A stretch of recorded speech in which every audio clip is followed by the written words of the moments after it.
আমি economic survey Indian economic survey যোনখন এখন ৰিসেন্টলি ৰিলিজ কৰিছে বাজেটৰ একদিন আগত ৰিলিজ হয় তোমালোকে জানা বিকজ দিস ওয়াজ আ ইলেকশন ইয়াৰ তো সেইটো কাৰণে জুলাইত আহিছে সো আমি ফাৰ্ষ্টতে ইকনমিক সার্ভেত আজি basically we are going to discuss the trends এটা chapter 1 cover হ'ব ইয়াতে ঠিক আছে আৰু গভৰ্নমেন্টৰ what are the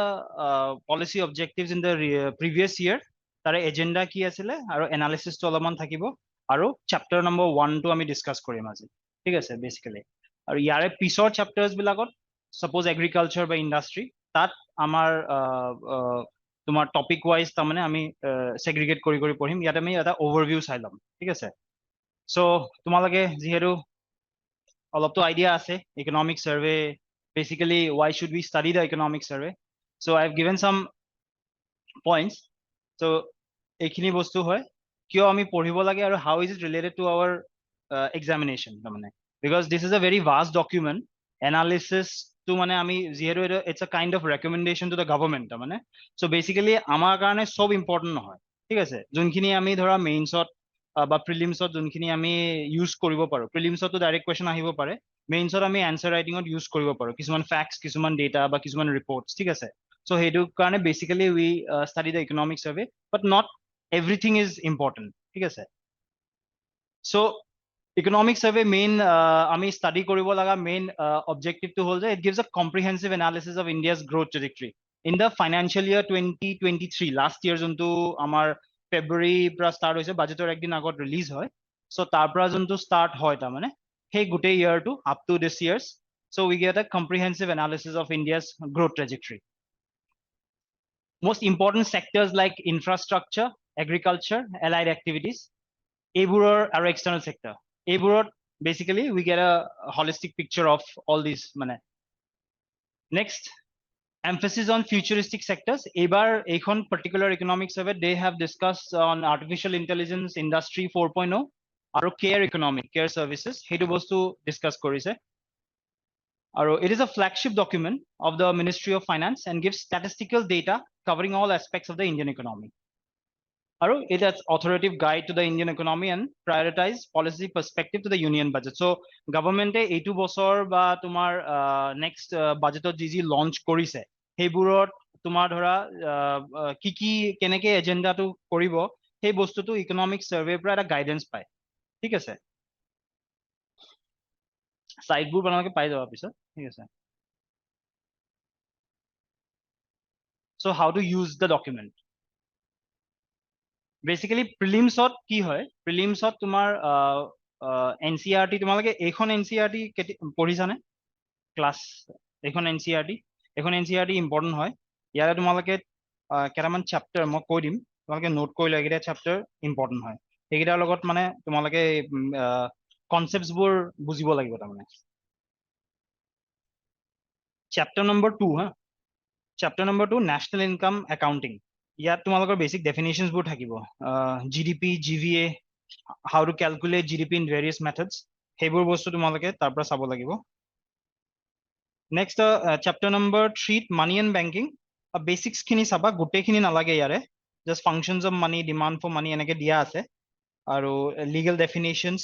narrow money broad money এইবোৰ অলপ ওপৰে ওপৰে চাব লাগিব চেপ্টাৰ নম্বৰ 3 কি কৈছে ক্লাস এখন 12 probably chapter number 5 তাতে গভর্নমেন্ট বাজেট এন্ড ইকোনমি আছে তাতে তোমাৰ capital account revenue account deficit fiscal deficit এইবোৰৰ ডেফিনেশনস বোৰ আছে এইবোৰ প্ৰিলিমছতো কাম আহিব আৰু লাষ্ট চেপ্টাৰটো হ'ল তোমাৰ ওপেন ইকোনমি ম্যাক্ৰো ইকোনমিক্স এটো ব্যালেন্স অফ পেমেন্টস হেতু চেপ্টাৰ গুটে নালাগে বাট ডেফিনেশনস বোৰ চাই লবা তাতে টোটাল 6টা চেপ্টাৰ আছে 6টা চেপ্টাৰৰ গুটে কভাৰ কৰিব নালাগে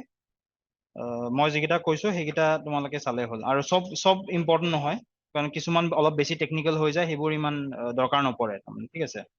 আৰু বেসিক্যালি ইকনমিক সাৰ্ভে পঢ়াৰ আগত we need to know certain definitions তাৰমানে সেইকাৰণে মই এখন কিতাপৰ কথা কলো I'll come to it later এই definitions খিনি you need to learn these definitions ঠিক আছে মই গোটেই ডেফিনেশ্যন ডিছকাছ নকৰোঁ ইয়াতে, কিছুমান মই ইম্পৰ্টেঞ্চখিনি অলপ ডিক্টেট কৰাই দিম, বাট তোমালোকে এইখিনি বস্তু NCERT-ত পাই যাবা। এইবোৰ তোমালোকে অলপ চাৰ্চ কৰি নিজৰ ডেফিনেশ্যন, ছেভিংছ কি হয়, ছেভিংছ ৰেট কি হয়, অকণমান তোমালোকে বেছি ডেফটত যাব নালাগে, তোমালোকে ওপৰে ওপৰে বস্তুৰ ডেফিনেশ্যনটো বুজিব ট্ৰাই কৰিবা। গ্ৰছ কেপিটেল ইয়াতে আছে, শ্লাইডত আছে, এই দুটা মই শ্লাইডত ইনক্লুড কৰিছোঁ। ফিস্কেল ডেফিচিটটো মই ডিক্টেট কৰাই দিম, ঠিক আছে। এইবোৰ NCERT-ত পাবা, ৰেভিনিউ ৰিচিটছ, ৰেভিনিউ এক্সপেণ্ডিচাৰ, এই 5 নম্বৰ চেপ্টাৰটো চাগে প্ৰবেবলি, গভৰ্ণমেণ্ট বাজেট বুলি এটা চেপ্টাৰ আছে যে, তাত এইখিনি পাই যাবা। প্লাছ এইবোৰ খুব ইউজ হয় indirect tax, direct tax, economy survey পঢ়োঁতে, বা tax to GDP ratio', public debt, এইটো মই ডিক্টেট কৰাই দিম বাৰু, ডেট টু GDP ৰেচিঅ'। আৰু এইবোৰ অলপ কনচেপচুৱেল হয়, বাট এনেই তোমাৰ বেচিক আণ্ডাৰষ্টেণ্ডিং এটা থাকিলে ভাল। তাৰমানে এনচাৰ ৰাইটিঙত কেনেকুৱা হয়, কেতিয়াবা তোমালোকক ছাপ'জ সুধিলে যে what is public debt, how does India তোমাৰ monitor public debt or may be control public debt, তেতিয়া কিছুমান তোমালোকে পেৰামিটাৰ্ছ বা কিছুমান মেক্ৰ' ইকনমিক টাৰ্ম যদি ইউজ কৰা, দেন ইউল গেট মানে আনচাৰ্ছবোৰ অলপ এনৰিচ হ'ব। চ' এইবোৰ বস্তু তোমালোকে অলপ ডেফিনেশ্যনটো জানি লোৱা। এনচাৰত কেতিয়াবা কি হয়, you can always give an example, or তুমি ডাইৰেক্ট ইকনমিক চাৰ্ভে কিছুমান ডেটা কোট কৰিব পাৰা, দেট উইল ফেচ মাৰ্কছ। তাৰমানে সেই 1-2 মাৰ্কেই ইম্পৰ্টেণ্ট হয়, ঠিক আছে। বেলেঞ্চ অফ পেমেণ্টছ, এইটো লাষ্ট চেপ্টাৰটোত আছে, current account deficit, capital account deficit, এইখিনি বস্তু আৰু ইকনমিক ক্লাছতো প্ৰবেবলি তোমালোকক কৰাব, ঠিক আছে, ডেফিনেশ্যনছখিনি।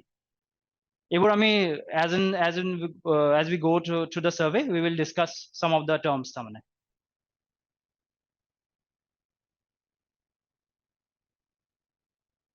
এতিয়া আমাৰ ইকনমিক চাৰ্ভে ইউজটো ক'ত আমাৰ, how do you use the document, because the document is a vast document. Student আৰু চিভিল চাৰ্ভিচ এছপাইৰেণ্টছ আমাৰ কাৰণে তাৰমানে ধৰা চব বস্তু ইম্পৰ্টেণ্ট যিহেতু নহয়, চ' we will align the chapters with the syllabus. Suppose agriculture, আমাৰ syllabusত আছে GS paper 3. So what we will do is agriculture chapterটোত আমি যিহেতু বেচিক্সখিনি পঢ়িম, ইকনমিক চাৰ্ভেৰ পৰা আমি ফাৰ্ষ্টতে কি কৰিম, আমি ডেটাখিনি উঠাম, ইম্পৰ্টেণ্ট ডেটাখিনি উঠাম, লাষ্ট ইয়েৰৰ ট্ৰেণ্ডছ কি আছিলে, এগ্ৰিকালচাৰৰ গ্ৰ'থ কিমান হৈছে, সেইবোৰ বস্তু আমি চাম, ঠিক আছে। সেইবোৰ বস্তুৰ লগত আমি এলাইন কৰি পঢ়ি যাম। তাতে তোমালোকে ধৰা এলাইড ছেক্টৰ যেনেকে ফুড প্ৰচেছিং বা লাইফ ষ্টক, সেইবোৰৰ বিষয়ে তোমালোকে তাত থাকিব, নতুন স্কিমছৰ কথা থাকিব, ডিছকাছ কৰিব, সেইবোৰ তোমালোকে এনচাৰত ইনক্লুড কৰিব পাৰিবা। আৰু তাতে চ'ৰ্চ বুলি তোমালোকে লিখিও দিব পাৰা ইকনমিক চাৰ্ভেত, যে চ'ৰ্চ ইকনমিক চাৰ্ভে 2023-24, তেতিয়াতো নে গভৰ্ণমেণ্টৰ এইবোৰ ডেটাটো, চ' ইট গিভছ আ মানে এনচাৰটোত তাৰমানে ৱেইটেজ বেছি হয়, তাৰমানে এইটো বস্তু। ষ্টেটিষ্টিকেল ডেটা থাকিব, আমি চাম পিছত, গ্ৰাফছ, বহুত গ্ৰাফছ থাকিব, এইবোৰ ডিফাৰেণ্ট ৰিপৰ্টছৰ কথা, international organisation like world bank, IMF, এইবোৰৰ ৰিপৰ্টছো থাকিব, সেইবোৰো আমি দুটা এটা চাম। আৰু এইবিলাক গ্ৰাফছ আমি trends, use the graphs, for example, trends in capital expenditure during the last 10 years. তোমালোকে চাৰ্ট আঁকিও দিব পাৰা, if you remember in examination mainsত, you can always draw the last 10 years of 2013-14 পৰা 2023-24 লৈকে, these are the trends তাৰমানে। if তোমাৰ আমি দেখুৱাম charts কিছুমান আছে আমাৰ ইয়াতে,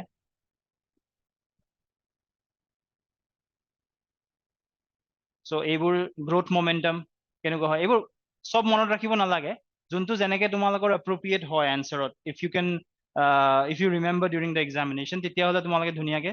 এইবোৰ বস্তু অলপ দেখুৱাই দিব পাৰা। একজেক্ট নহয়, বাট ট্ৰেণ্ডটো দেখুৱাব পাৰিব লাগে। যেনেকে এইটো ধৰা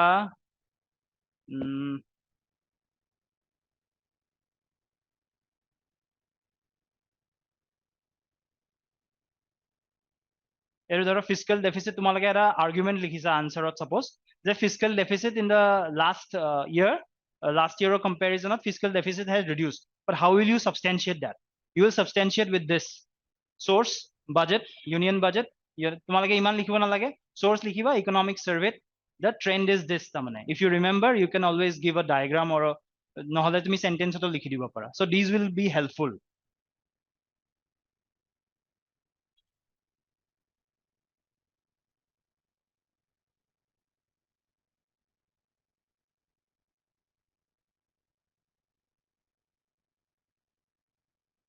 এইটো আমি ডিছকাছ কৰিলোঁ, substantiating your arguments with relevant facts and data from the survey to be discussed later. As and when we go through the chapters, আমি ক'ত কেনেকুৱা কি ৰিপৰ্ট আমাক দিছে, সাৰ্ভেখনত লাগিলে আমি ডিক্টেট কৰাই দিম, নহলে মই কৈ দিম কি বস্তু ক'ত কেনেকে কৰিব লাগিব। ডেফিনেশ্যনছ খিনি ট্ৰাই কৰিবা, মই কেইটামান বস্তু ডেফিনেশ্যনছ লিখাই দিম এতিয়া।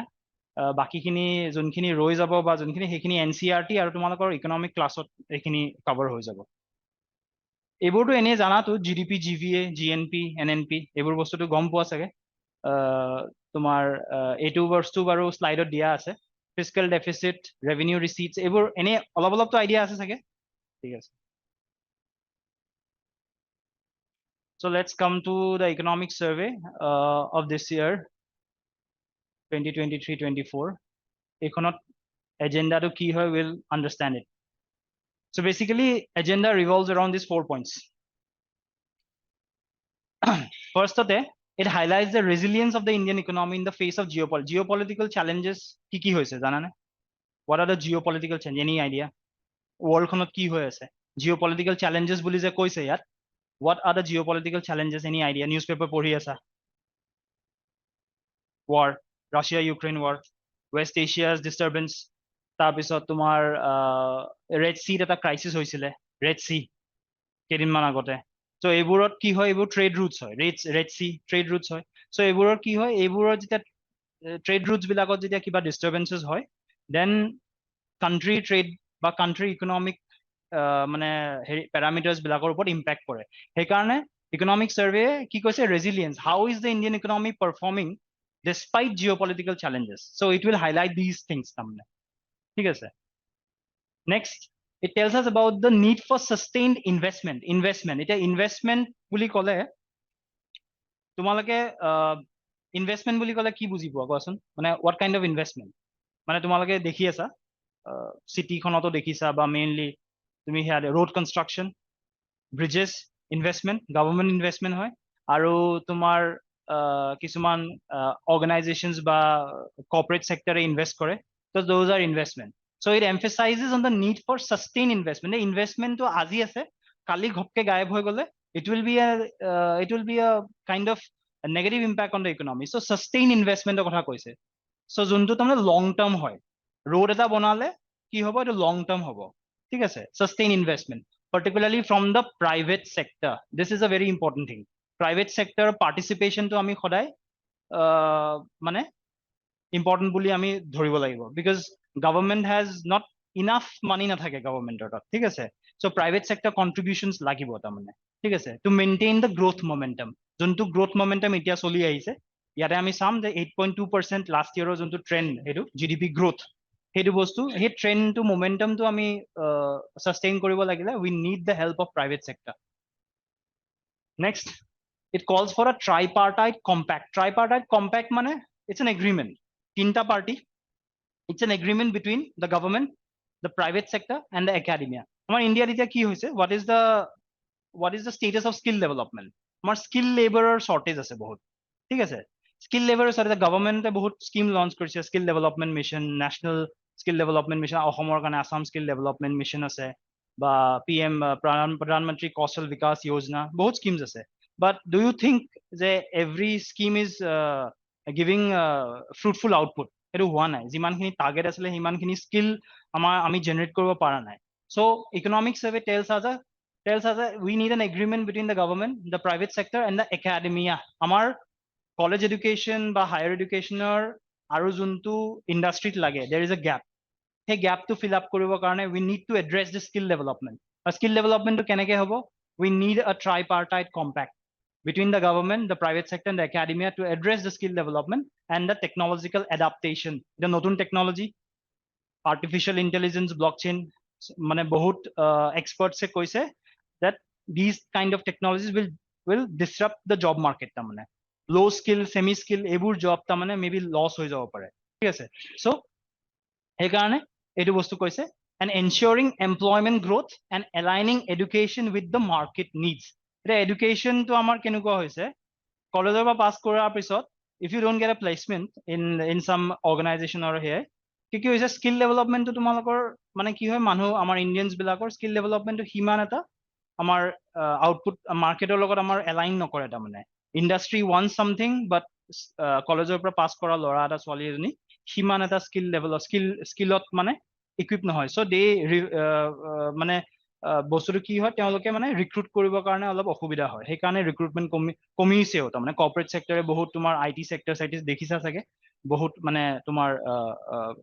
লে অফো হৈছে ঠিক আছে so we need to ensure employment growth and aligning education with the market needs.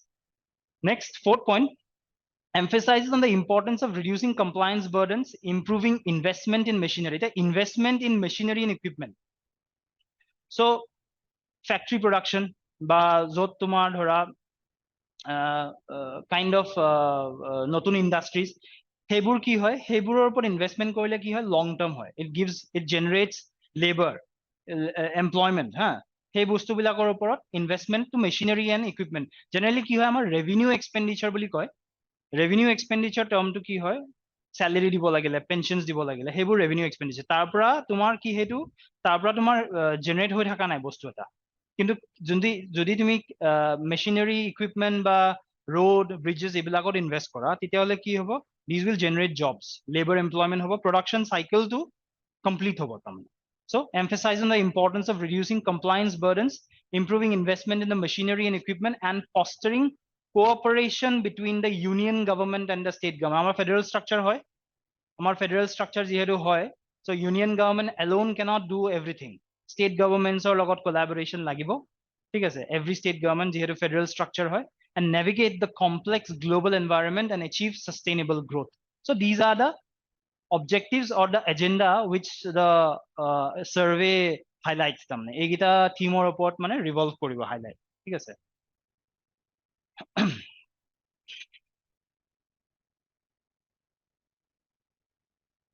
এটা কেটামান ফোকাস এৰিয়াজ চিফ ইকনমিক এডভাইজাৰে ইন্ট্ৰডাক্টৰী যোনখন মানে ডকুমেন্টৰ ইন্ট্ৰডাকশ্যনতে প্ৰিফেচত তেওঁ কেটামান ফোকাস এৰিয়াজৰ কথা ডিসকাস কৰিছে চিফ ইকনমিক এডভাইজাৰ ঠিক আছে ইয়াত ফাৰ্ষ্টতে কৈছে আকৌ সেই ইনভেষ্টমেন্টৰ কথা sustaining overseas investor interest এবাৰ কথা overseas তাৰ মানে foreign investors for FDI foreign direct investment FDI মানে বুজি পোৱা চাগে মই ডেফিনেশনটো এবাৰ কৈ দিও FDI মানে অলপ লিখিলো এটা line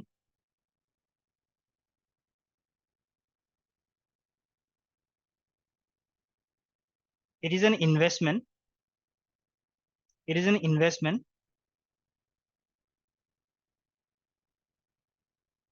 in the form of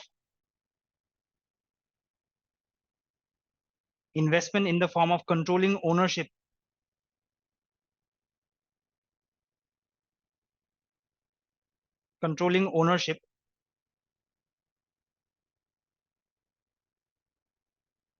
in a business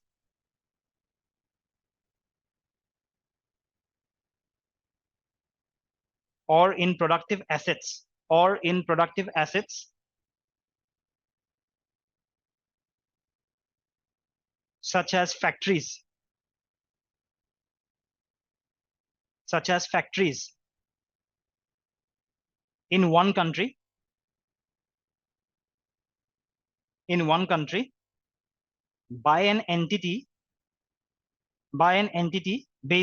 country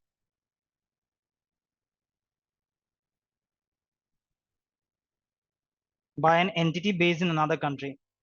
it is an investment in the form of controlling ownership in a business or in productive assets such as factories in one country by an entity based in another country ঠিক আছে clear hoise definition to so basically it talks about suppose foreign company eta ase suppose amar Indian company etar invest korise Indian company etar invest korise or maybe stake kini loise maybe share kini loise so maybe they have the managerial here to ahi goise ঠিক আছে so hedu ki hoy non debt মানে debt create হোৱা নাই তাতে তাৰমানে investment পাই আছে technology transfer hoise managerial capability enhance hoise so basically debt create হোৱা নাই it's a good thing for the domestic industry তাৰমানে domestic factories ৰ কাৰণে এটা ভাল কথা so ইয়াত কি কৈছে foreign direct investment the subject of much analysis has held up এটো increase হোৱা বুলি কৈছে foreign direct investment RBI এটা data present কৰিছে তাত দেখুৱাইছে যে investment interest of the external investors, মানে foreign investors, measured in terms of dollar inflows of new capital, এইটো হৈছে 45.8 billion in financial year 24 to USD 47.6, মানে এইটো তোমাৰ কি হৈছে slight decline হোৱা বুলি কৈছে, sorry দেই মই enhance হোৱা বুলি কৈছো, slight decline হৈছে, তাৰমানে initially financial year 23 47.6 billion আছিলে, ইয়াত 45.8 billion আছে। so এইটোৰ ওপৰত আমি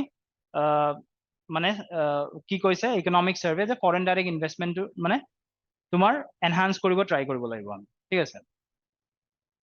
আৰু higher interest rate in develop countries, এটা কনচেপ্ট আছে হায়াৰ ইন্টাৰেষ্ট ৰেট মানে, আৰু interest rate in the domestic country আৰু interest rate in the foreign country. Interest rate বেছি হলে কি হ'ব বুলি ভাবা? সাপোজ আমাৰ ইয়াতে ইন্টাৰেষ্ট ৰেট খুব বেছি, লোনছ উইল বি কষ্টলিয়াৰ, আৰু লগতে এটা বেনিফিটো আছে, ইনভেষ্টাৰ্ছ কিছুমানে ৰিটাৰ্ণছ বেছি পাব বুলি ইনভেষ্ট কৰে যেতিয়া হায়াৰ ইন্টাৰেষ্ট ৰেট হয়, ঠিক আছে। ইয়াত কি হৈছে higher interest rate in develop countries বুলি কৈছে, develop countries like US, European union, এইবিলাকত কি হৈছে হায়াৰ ইন্টাৰেষ্ট ৰেট হৈছে। ইণ্ডিয়াৰ কাৰণে কি ইম্পেক্ট হ'ব হায়াৰ ইন্টাৰেষ্ট ৰেট, সেইবোৰ কাণ্ট্ৰিজত যেতিয়া হায়াৰ ইন্টাৰেষ্ট ৰেট হয় ইণ্ডিয়াৰ কাৰণে কি ইম্পেক্ট হ'ব, any idea? Higher cost of funding সিহঁতৰ কাৰণে হৈ আছে তাতে, সিহঁতৰ নিজৰ কাণ্ট্ৰিৰ পৰা, but at the same time higher opportunity cost to invest abroad, তাৰমানে কি হ'ব ইনভেষ্টাৰ্ছ উইল, যোনখিনি আমাৰ ইয়াতে ইনভেষ্ট কৰিছিলে ফৰেন ইনভেষ্টাৰ, যে সিহঁতে কি কৰিব, সিহঁতে দেখিব যে স্পেকুলেট কৰে ন আল্টিমেটলি, যে ৰিটাৰ্ণছ ক'ত বেছি পাব, সিহঁতে দেখিব যে আমি ৰিটাৰ্ণছ তাত বেছি পাই আছো, so' they will pull the dollar from the Indian economy and they will invest in their own country. So' সেইটো কাৰণে অপৰচুনিটি কষ্ট সিহঁতৰ ভাল, সিহঁতে সিহঁতে এব্ৰডত ইনভেষ্ট কৰিব, ইনভেষ্ট কৰিলে কি হ'ব আমাৰ কাণ্ট্ৰিখনৰ পৰা ডলাৰ ওলাই যাব, ডলাৰ যেতিয়া ওলাই যাব কি হ'ব, more number of rupee will be chasing less number of dollars, rupee depreciate হ'ব, ডলাৰ আৰু যোনটো ৰুপিৰ যোনটো বেলেঞ্চ থাকে, তাৰমানে আল্টিমেটলি যেতিয়া ডলাৰটো ওলাই যাব, ইনভেষ্টাৰ যেতিয়া পইচাটো পুল কৰি তাত যেতিয়া ইনভেষ্ট কৰিব, what will happen is dollar কমি যাব। চ' আগতে যদি 60 rupees is equal to $1 আছিলে, এতিয়া it will be 85 $1 হৈ যাব, তাৰমানে more rupees will be chasing less number of dollars, it will be a negative impact on the Indian economy হ'ব, ঠিক আছে। চ' এইটো টেপাৰ টেন্ট্ৰাম বুলি এটা 2013 এটা ফিনমিনা হৈছিলে, US যোনটো ফেডাৰেল বেংক, তাৰমানে যোনটো RBI যেনেকুৱা আমাৰ তাতে যেনেকুৱা চেন্ট্ৰেল বেংক থাকে, সিহঁতে কি কৰিছিলে ৰেট এনহান্স কৰিছিলে, তেতিয়া আমাৰ ইণ্ডিয়াৰ পৰা বহুত ইনভেষ্টমেণ্টছবোৰ মানে তোমাৰ হায়াৰ ইন্টাৰেষ্ট ৰেট তাত দেখি পেলাই সিহঁতে পইচা পুল কৰিছিলে, দেট হেপেন, আৰু সেইটো কাৰণে এইটো টেপাৰ টেন্ট্ৰাম বুলি এটা ফিনমিনা ডিছক্ৰাইব কৰে। ইমান ডিটেইলছত জানিব নালাগে, মই জাষ্ট মানে টাৰ্মটো দিছো ইয়াত, তোমালোকে এনে গুগল চাৰ্চ কৰিলেও পাই যাবা এইটো টেপাৰ টেন্ট্ৰাম। তাৰমানে when the investors pull out the money from the Indian economy and they invest abroad, তাৰমানে একেলগে যেতিয়া হয় তাৰমানে ফিনমিনাটো, তেতিয়া তাৰমানে বহুতখিনি ডলাৰ ওলাই যায়তো, তো সেইটো কাৰণে আমাৰ ৰুপিটো ডেপ্ৰিচিয়েট হ'ব ধৰে। আৰু industrial policies in develop countries, এতিয়া এখন কাণ্ট্ৰিৰ ইণ্ডাষ্ট্ৰিয়েল পলিচিজৰ ওপৰত বহুত বস্তু ডিপেণ্ড কৰে। এতিয়া তাত যদি ফৰেন মানে তোমাৰ ধৰা তাৰে ইণ্ডাষ্ট্ৰি এটাই তাত যদি ছাবচিডিজ ভাল পাই আছে, তাত যদি এনকাৰেজ কৰিছে, এতিয়া তেনেকে আমাৰ ইয়াতে PLI স্কিমৰ নাম শুনিছা, প্ৰডাকশ্যন লিংক ইনচেন্টিভ স্কিম, আত্মনিৰ্ভৰ ভাৰতৰ আণ্ডাৰত লঞ্চ কৰিছিলে, প্ৰডাকশ্যন লিংক ইনচেন্টিভ স্কিম এটা আছে। তো সেইটো কি হৈছে তাৰমানে, এতিয়া আত্মনিৰ্ভৰ ভাৰত এজ এ হোল কি হয়, সেল্ফ ৰিলায়েন্সৰ ওপৰত ফ'কাছ কৰিছে, চ' ডেট ডমেষ্টিক মানে হেৰিটো বাঢ়ক তাৰমানে, হয় নাই? তো তাত কি কয়, সেইবোৰ কাণ্ট্ৰিজত কি হৈছে, industrial policy in develop countries, তাত ছাবচিডিজ যদি বেছিকে দেখিছে যে বেছি বেনিফিট আমি ইয়াত পাই আছো, why not invest in our own country, তাৰমানে why do invest in a foreign country? So সেইটো এটা কনচাৰ্ন জনাইছে, তাৰমানে ইয়াতে যে sustaining overseas investment interest will require effort বুলি কৈছে। চ' আমি এই গোটেইবোৰ ফেক্টৰ্ছৰ ওপৰত আমি চাব লাগিব যে FDI কিয় আমাৰ অলপ ডিক্লাইন হৈছে, interest rate in develop countries মানে সেইটো হোৱাৰ কাৰণে আমাৰ slightly they are pulling out the dollar, ঠিক আছে। Industrial policies in develop countries, they are encouraging their industries to invest in their own countries. The uncertainties and interpretations related to transfer pricing, taxes, import duties and non-tax policies. এতিয়া এইবোৰ ফেক্টৰ্ছৰ ওপৰত কিছুমান আনচাৰ্টেনিটিজ থাকে। Transfer pricing মানে বুলিলে কি বুজা? Transfer pricing মানে তোমাৰ সাপোজ এটা কৰ্পৰেট সেক্টৰ আছে, মাল্টিনেশ্যনেল কোম্পানী এটা আছে, suppose it is operating from suppose England, subsidiaries থাকিব, ইণ্ডিয়াতো থাকিব, বিজনেছ ইউনিট থাকিব, হংকঙতো থাকিব, ক'ৰবাত বেলেগ কাণ্ট্ৰিজতো থাকিব। যেতিয়া সাপোজ ইণ্ডিয়া বিজনেছ যোনটো ইউনিট আছে সেই মাল্টিনেশ্যনেল কোম্পানীটোৰ, সিহঁতে সাপোজ এটা প্ৰডাক্ট এটা, সেই কোম্পানীটোৱে এটা প্ৰডাক্ট মেনুফেকচাৰ কৰে সাপোজ, সেই প্ৰডাক্টটো যেতিয়া ইণ্ডিয়াত আনিব লাগিব, they will have to buy from their parent company. তাৰমানে এনেকুৱা নহয় যে ফ্ৰীত পাব, সেই বস্তু যে ডিল কৰিব, যোনটো প্ৰাইচিঙত কৰিব, that is known as transfer pricing. ডেফিনেশ্যনটো লিখি লোৱা, প্ৰিলিমছত কেতিয়াবা সোধে এনেকে, the term transfer pricing refers to what. তাৰমানে transfer pricing refers to pricing of goods, pricing of goods, services, pricing of goods, services, or intellectual property,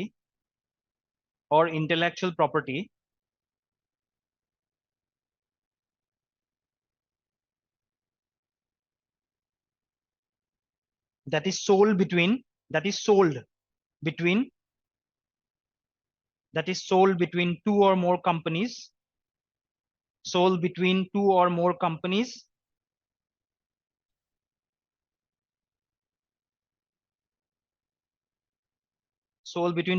companies, that are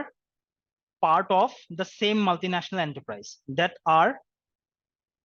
the part of the same multinational enterprise.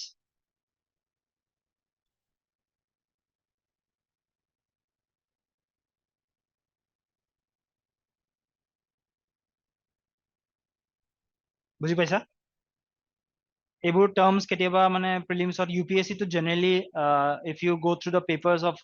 2015 মানৰ পৰা যদি তোমালোকে প্ৰিলিমছৰ paper চোৱা, তেতিয়াহ'লে you will find terminology based questions খুব সুধিছিলে আগতে, এতিয়াও সোধে এটা দুটা। APSC টো আৰম্ভ কৰিছে। মই যে ডেফিনেশ্যনছবোৰ দিছিলোঁ, GNP GDP 2023 যোৱা বছৰ যোনটো প্ৰিলিমছ হৈছিলে, তাত তোমাৰ এনেকুৱা ষ্টেটমেণ্ট ফৰ্ম, দুটা ষ্টেটমেণ্ট দিছিলে, GNP can never be greater than GDP. GNP is greater than GDP when taxes something এনেকুৱা এটা দুটা statement দিছিলে, ঠিক আছে? So সেই definitions বোৰ clear কৰি ল'ব লাগিব, কাৰণ সেই definitionটো নাজানিলে you won't be able to solve those kind of questions তাৰমানে, ঠিক আছে? Definitionটোতে তাৰমানে সিহঁতে definitionটোৱে statementত বনাই দিয়ে, and they will ask you to মানে statementটো analyze কৰিব দিব তাৰমানে। আৰু UPSC-ত এটা ট্ৰেণ্ড আছিলে, এতিয়াও আছে চাগে, probably মই চোৱা নাই লাষ্ট এক দুই বছৰ, সিহঁতে মানে টাৰ্মিনলজি বেছড কুৱেশ্যন সোধে। এতিয়া ট্ৰান্সফাৰ প্ৰাইচিং বস্তুটো ক'ৰবাত সুধিছে, 15-16 মানত সুধিছে, এনেকে টাৰ্ম ইনভাৰ্টেড কমাছৰ ভিতৰত দি দিয়ে, ট্ৰান্সফাৰ প্ৰাইচিং ৰেফাৰ্ছ টু, এনেকে 4টা অপশ্যন দি দিব তাৰমানে, ঠিক আছে? চ' এইবোৰ uncertainties and interpretations relating to transfer pricing. এইটো যে ট্ৰান্সফাৰ প্ৰাইচিংটোৰ ওপৰত যদি কোনো ফিক্সড মানে কাইণ্ড অফ ৰিজিড একো যদি হেৰি নাথাকে, পলিচিজ নাথাকে, তেতিয়াহ'লে এইবোৰো ইম্পেক্ট পৰিব ন, এইবোৰৰো তোমাৰ ইনভেষ্টৰৰ ওপৰত ইম্পেক্ট পৰিব। এটা why will a company establish a business unit in India when there are uncertainties and interpretations relating to transfer pricing, হয় নাই? সেইটোৱে কথা। সেইকাৰণে আমাৰ কি হয়, এতিয়া ধৰা মেডিকেল ইকুইপমেণ্ট হওক বা তোমাৰ অট'মোবাইল মেনুফেকচাৰাৰ্ছ বিলাকে, এতিয়া চাপ'জ এইবোৰ গাড়ী যে বনায়, তোমাৰ চুজুকি বা তোমাৰ ধৰা হিউণ্ডাই, এইবোৰ চাউথ কোৰিয়ান বা জাপানিজ কোম্পানী হয়, সিহঁতে যে ইণ্ডিয়াত ফেক্টৰী এষ্টাব্লিছ কৰে, সিহঁতে ডাইৰেক্টলি তোমাৰ ধৰা চাউথ কোৰিয়াৰ পৰা ডাইৰেক্ট প্ৰডাক্টটো তোমাৰ সেই পাৰ্টছ সিহঁতে কিনিব, সেই যে পাৰ্টছ কিনিব, সেইটো সেই প্ৰাইচিংটো এগ্ৰিমেণ্ট এটা হৈ লয়। এটা business unit in India will get a মানে product from a parent company through this transfer pricing mechanism. এনেকুৱা নহয় যে সিহঁতে ফ্ৰীত আনি পেলাই ইয়াত চেল কৰিব, that is not the here. তো সেইবোৰ ইছ্যুজ আছে, সেই আনচাৰ্টেনিটিজ আছে, সেইটোৰ কাৰণে ইনভেষ্টাৰ আমি সাষ্টেইন কৰিবৰ কাৰণে sustaining overseas investment will require effort বুলি কৈছে। বুজি পালা? Taxes, import duties এইবিলাকৰো আছে। import duties মানে জানা, when we import certain thing, there are duties, তাত টেক্স লগাই চৰকাৰে। So সেইবোৰৰ uncertainties, ঠিক আছে? Next, geopolitical uncertainties will likely to exert a bigger influence on capital inflows. Geopolitical uncertainties এইমাত্ৰ আৰম্ভণিতে আমি ডিছকাছ কৰিছো, war, Red Sea crisis, এইবোৰৰ ট্ৰেড যিহেতু ইম্পেক্ট পৰিব এইবোৰৰ কাৰণে, সেইটো কাৰণে চাপ'জ ৰেড চি বন্ধ হৈ গ'ল, এণ্ড হোৱাট উইল হেপেন, তাৰপিছত তোমাৰ বেলেগ এটা ৰুটেদি আহিব লাগিব, সেই কেপ অফ গুড হোপ দি ঘূৰিব লাগিব, it will increase the transportation cost, ultimately সেই ট্ৰান্সপৰ্টেশ্যন কষ্টটো কোনোবাইতো বেয়াৰ কৰিব, ঠিক আছে? কনজিউমাৰ্ছৰ পৰা উঠাব বা চৰকাৰে হেৰি কৰিব, সেইটো বস্তু সেইবোৰৰ কাৰণে। নেক্সট ফাৰ্ষ্ট থিম এইটো আছিলে। Next shocks, not structural factors, have influenced employment. এইবোৰ তাৰমানে এইবোৰ মই তোমাক বস্তুবোৰ হেৰি কৰা নাই, এইবোৰ মানে চিফ ইকনমিক এডভাইজাৰে তেনেকে বস্তুটো প্ৰেজেন্ট কৰিছে, ঠিক আছে। চ' আই হেভ লাইক বস্তুটো যিখিনি ইম্পৰ্টেণ্ট এলিমেণ্টছ আছে, আই ট্ৰাই টু লাইক বস্তুটো মই প্ৰেজেন্ট কৰিব ট্ৰাই কৰিছো, ঠিক আছে। এতিয়া এমপ্লয়মেণ্টৰ ওপৰত আহোঁ। এমপ্লয়মেণ্ট বস্তুটো কি হৈছে, ইয়াতে কৈছে shocks, not structural forces. Structural forces কাৰণে এমপ্লয়মেণ্টত ইম্পেক্ট কৰা নাই, shocks কাৰণে পৰিছে employment. What are the shocks তাৰমানে, ঠিক আছে। ইয়াতে সেইটো জাষ্টিফাই কৰিব, তুমি যদি suppose examত মেইনছত if you write a statement that employment in India যোনটো ডিক্লাইন হৈছে বা যোনটো ইম্পেক্ট কৰিছে, that has resulted not from the structural factors but from the shocks, এইটো যদি ষ্টেটমেণ্ট লিখা, তেতিয়া সেইটো তুমি জাষ্টিফাই কৰিবা, যে জাষ্টিফাই কৰিব লাগিলে you need to give some certain data, ঠিক আছে। আৰু তুমি যদি এইখিনি বস্তু লিখিবা, এই যেনেকে shocks খিনি মই ইয়াত দি দিছো, যেনেকে লিখিবা, you will just write যে as per the economic survey it মানে it highlight that shocks resulting from these factors have influenced employment. সেইটো এটা তোমাৰ পইণ্ট হৈ গ'ল, তাৰমানে মেইনছত তেনেকে এনসাৰ বিলাক প্ৰেজেন্ট কৰিব ট্ৰাই কৰিবা, ঠিক আছে।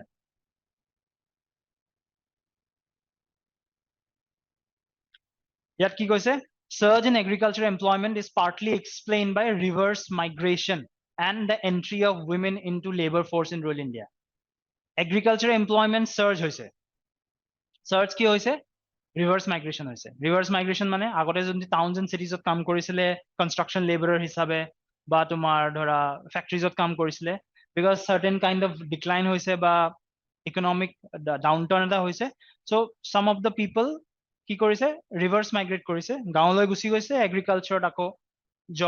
জবটো ইনক্ৰিজ হোৱা বুলি কৈছে, চাৰ্জ ইন এগ্ৰিকালচাৰ এমপ্লয়মেণ্ট। আৰু women, entry of women into the labour force in rural India. Feminisation of labour শুনিছা টাৰ্ম,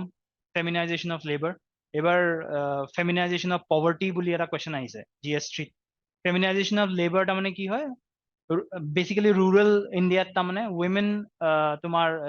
এগ্ৰিকালচাৰেল লেবাৰাৰ্ছ বা এগ্ৰিকালচাৰেল ৱৰ্কাৰ্ছ হিচাপে তাত কাম কৰিব ধৰিছে। ফেমিনাইজেশ্যন অফ লেবাৰ তাৰমানে কি হয়, মেলজন they migrate to the towns for better working conditions. এতিয়া সেই ভইডটো ফিল আপ কৰিবৰ কাৰণে that person's wife যোনখিনি ফিমেল মেম্বাৰ্ছ আছিলে, তেওঁ কি কৰিব, এগ্ৰিকালচাৰত যোনখিনি তেওঁ সেই ভইডটো ফিল আপ কৰিবৰ কাৰণে এগ্ৰিকালচাৰত তাৰমানে এমপ্লয়মেণ্ট মানে কাম কৰিব তাৰমানে। চ' that has led to a feminization of labor. সেইটো বস্তুটো এতিয়া এগ্ৰিকালচাৰ এমপ্লয়মেণ্টত কি দেখা গৈছে, ৰিভাৰ্চ মাইগ্ৰেশ্যন হৈছে। টাউনছ এণ্ড চিটিজত যোনখিনি মানুহ কাম কৰিব আহিছিলে, they have gone back to the rural sector, rural মানে ইণ্ডিয়াত গুচি গৈছে, গুচি যাই পেলাই ইহঁতে এমপ্লয়মেণ্ট বাঢ়িছে। আৰু entry of women entry, feminisation of labour হৈয়ে আছিলে, লগতে entry of women into the labour force in rural India, সেইটো বস্তু জেনেৰেট হৈছে বুলি ইকনমিক চাৰ্ভে আমাক কৈছে। ফেক্টৰী জবছ ইয়াত ইনক্ৰিজ হোৱা বুলি কৈছে, 3.6% বিটুইন 2013-14 to 2020-21। এইবোৰ ডেটা তোমালোকে পিছত মানে বস্তু শ্লাইডখন বাৰু দি দিম, যেতিয়া তোমাৰ আনচাৰ্ছ লিখিবা এইবোৰ ডেটা প্ৰেজেন্ট কৰিব পাৰা, এনেকে প্ৰেজেন্ট কৰিব পাৰা, যেনেকে ইয়াত লিখা আছে, তাৰমানে খালি লিখি দিবা যে as per the economic survey. 3.6% between 2013-14 to 2021-22 number of factory jobs grew annually, ইমান পাৰ্চেণ্ট ইনক্ৰিজ দিলে। এতিয়া কৈছে they grew at a faster rate at 4% increase, 4%ত এতিয়া গ্ৰ' কৰিছে তাৰমানে, employing more than 100 workers than in a smaller factories, those with less than 100 workers। তাৰমানে 4% যদিও increase হৈছে annually, but hundreds ইয়াত কৈছে employing more than 100 workers than in a smaller factories বিলাকত বেছি employment generate হৈছে। তাৰমানে ultimately কি হৈছে, the quality of jobs are not very good তাৰমানে, ঠিক আছে। লগতে unincorporated enterprises, unincorporated enterprise মানে ইনফৰ্মেল চেক্টৰ। ইনফৰ্মেল চেক্টৰ আমাৰ ৰিচেণ্ট নিউজতো আহিছিলে আৰু ইকনমিক চাৰ্ভেটো সেইখন বস্তু দি দিছে। এই 73rd ৰাউণ্ড অফ এটা চাৰ্ভে হয় আমাৰ এনেকুৱা, এনুৱেল চাৰ্ভে অফ ইণ্ডিয়া, তাতে কি indicators of unincorporated non agricultural enterprise, non agricultural মনত ৰাখিবা, not agricultural, non-agricultural, excluding construction, shows that overall employment in these enterprises fell from 11.1 crore in 2015-16 to 10.96 crore. Job loss hoise informal sector oto tamane. after covid informal sector to impact পৰিছিল ঠিক আছে এই এই পিৰিয়ডটোত এইটো 10.96 crore যোনটো দেখুৱাইছে এইটো period হল তোমাৰ ৰিসেন্ট পিৰিয়ড 2023 লকে সৰি 11.1 crore পৰা এইটো 10.96 crore হৈছে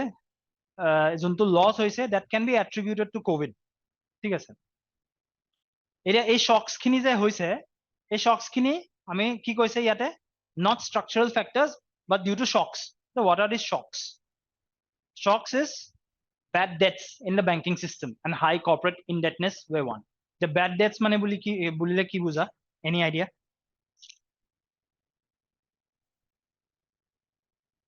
somewhat similar লিখি লোৱা এইটো bad debts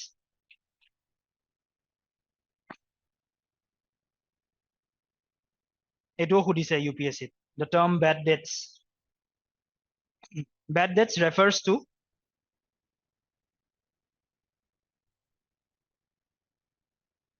refers to loans or outstanding balances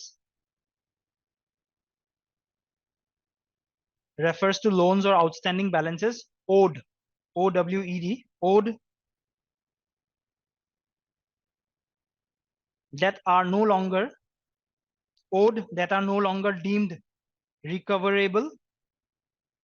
that are no longer deemed recoverable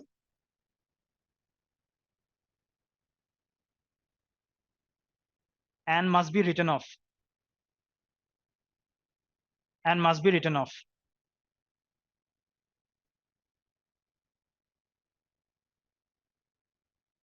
ইয়াৰে লগত আৰু এটা বস্তু আমি চাই লওঁ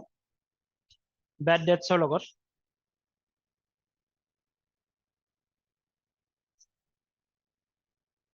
NPA শুনিছা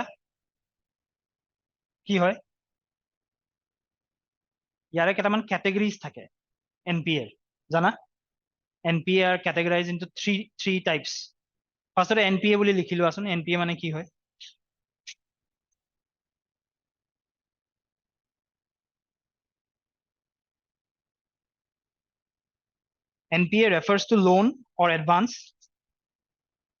NPA refers to loan or advance advances will লিখিব loans or advances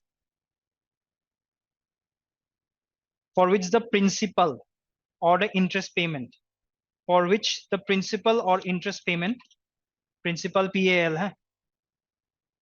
principal or interest payment remained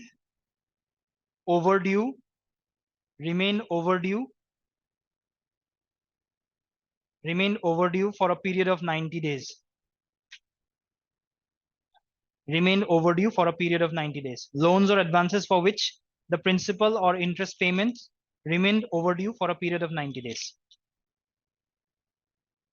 এইটো ক্যাটেগৰাইজ কৰে তিনটা ঠিক আছে এটা হল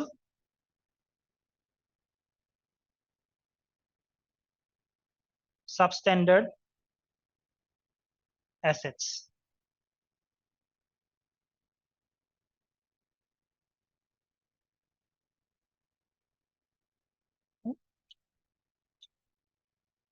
sorry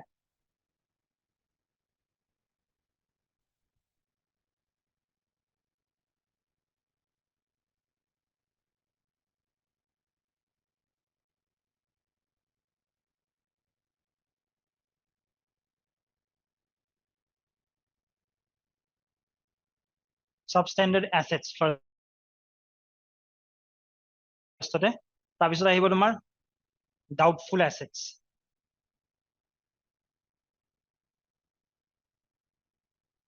তাৰপিছত আহিব তোমাৰ loss assets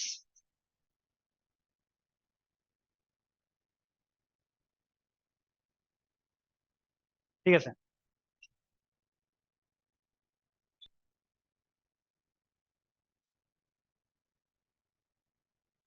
the substandard assets লিখা it remain NPA for a period of 12 months or less lesser than 12 months not 12 months remain NPA for a period যোনবোৰ loan loans which have remained NPAs for a period less than 12 months এক বছৰৰ তলত যোনখিনি NPA হৈ আছে ঠিক আছে those are known as substandard assets NPA টো আমি কৰিলো 90 ডেজৰ এটা উইন্ডো এটা দিয়া আছে হয় নাই এটা 12 মান্থছৰ তলত যেতিয়া যোনবোৰ মানে NPA হৈ আছে সেইবোৰ হ'ল substandard assets doubtful assets those loans which remained as NPA or which remain in the substandard category for a period of 12 months এটা less than 12 months doubtful assets for a period of 12 months কি কৈছা second doubtful assets কথা কৈছা ন those loans which have remained in the substandard category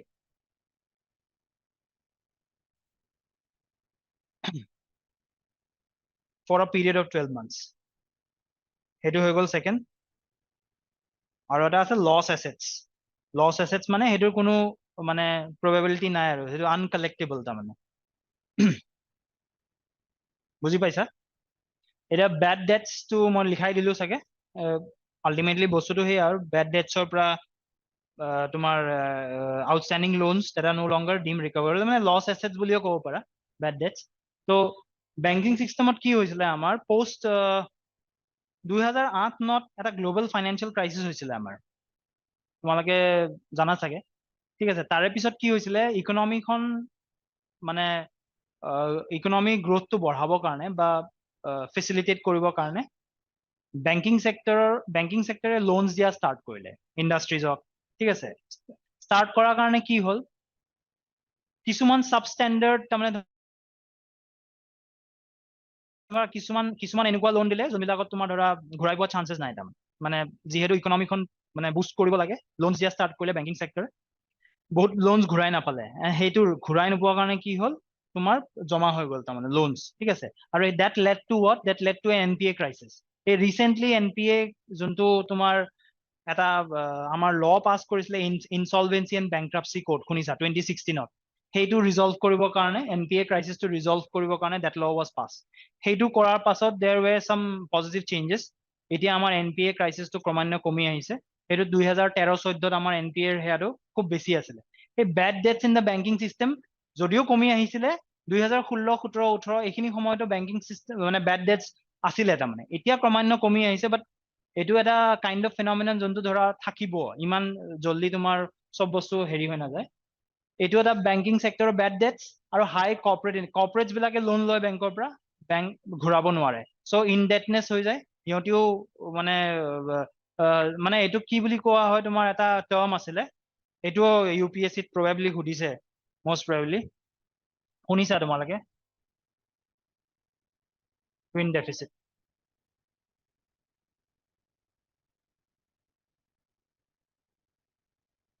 আৰু আমি আগলৈ চাম বাৰু ঠিক আছে লগতে তোমাৰ বেড ডেটছৰ লগত সৰি এইটোতো হৈয়ে আছিলে শক্স বেড ডেটছ লগতে কি হ'ল কোভিড আহি গ'ল কোভিড অহাৰ লগে লগে কি হয় এইটো লগে লগে ফলো কৰিলে কোভিডত কি হ'ল industry স্লাম্প and the economy was fetching আ ডাউন টাৰ্ণ ঠিক আছে সেইকাৰণে এমপ্লয়মেণ্টত ইম্পেক্ট কৰা বুলি ইকনমিক সাৰ্ভে কৈছে এতিয়া what are the concerns ahead concerns ahead তাৰমানে ফিউচাৰত কি concerns মানে হ'ব পাৰে সেইটো কথা তেওঁলোকে ইকনমিক সাৰ্ভে কৈছে the climate change that is a very মানে তোমাৰ highly মানে concerned area climate change IMF ৰ এটা ৰিপৰ্ট আহিছিলে তাত কৈছিলে যে around 2.8% মই এক্সাক্ট ফিগাৰটো পাহৰিছো 2.8% of the global GDP loss হ'ব পাৰে তাৰমানে and that will cost around 80 million full time employment যোনটো হয় 80 million job loss মানে full time employmentor equivalent তাৰমানে climate change ৰ কাৰণে you will get various তোমালোকে world bank ৰ data পাবা IMF ৰ data পাবা যেতিয়া তোমালোকে answersত লিখিবা ন যে concerns বা climate change what are the impacts of climate change on the Indian economy even RBI কৈছে যদি climate change যদি আমি address নকৰো তাৰমানে there will be an output loss of around 9% by 2030 economic output 9% loss হ'ব পাৰে so এইবোৰ তোমালোকে আনসাৰত ফেচ কৰিবা তাৰমানে যে ডাইৰেক্ট লিখিলা ন the climate change will impact the Indian economy in so and so ways but you have to substantiate your argument তাৰমানে ঠিক আছে so climate change and global warming concerns ahead বুলি কৈছে এইটো এমপ্লয়মেন্টৰ ওপৰত কনসাৰ্ন হিট ওয়েভ দেখিছাই কনস্ট্ৰাকশন ওয়াৰ্কাৰ্ছে কেনেকৈ কাম কৰে সো এইবোৰ বস্তুৰ ওপৰত ইম্প্যাক্ট কৰিব advent of artificial intelligence মই অলপ আগতে কৈছিলো artificial intelligence অহাৰ কাৰণে world economic forum এ কৈছে যে there will be a loss of jobs তাৰমানে due to this because কি হ'ব সবটো স্কিল নহয় এনেও আমাৰ স্কিল কম ইণ্ডিয়াতো স্কিল হেৰা ইস্যু ডাঙৰ গ্লোবাল সিনাৰিওটো তোমাৰ স্কিল বস্তুটোৰ ওপৰত খুব গুৰুত্ব কিন্তু আৰ্টিফিচিয়েল ইন্টেলিজেন্স অহাৰ লগে নতুন স্কিল আনিব লাগিব সেমি স্কিল বা লো স্কিল জব যোনবিলাক আছে সেইবোৰ ডিস্টাৰ্ব হ'ব পাৰে আৰ্টিফিচিয়েল ইন্টেলিজেন্স সো কনসার্নস কৈছে and its impact on workers across skill levels low semi and high skill থাকা বিলাকেও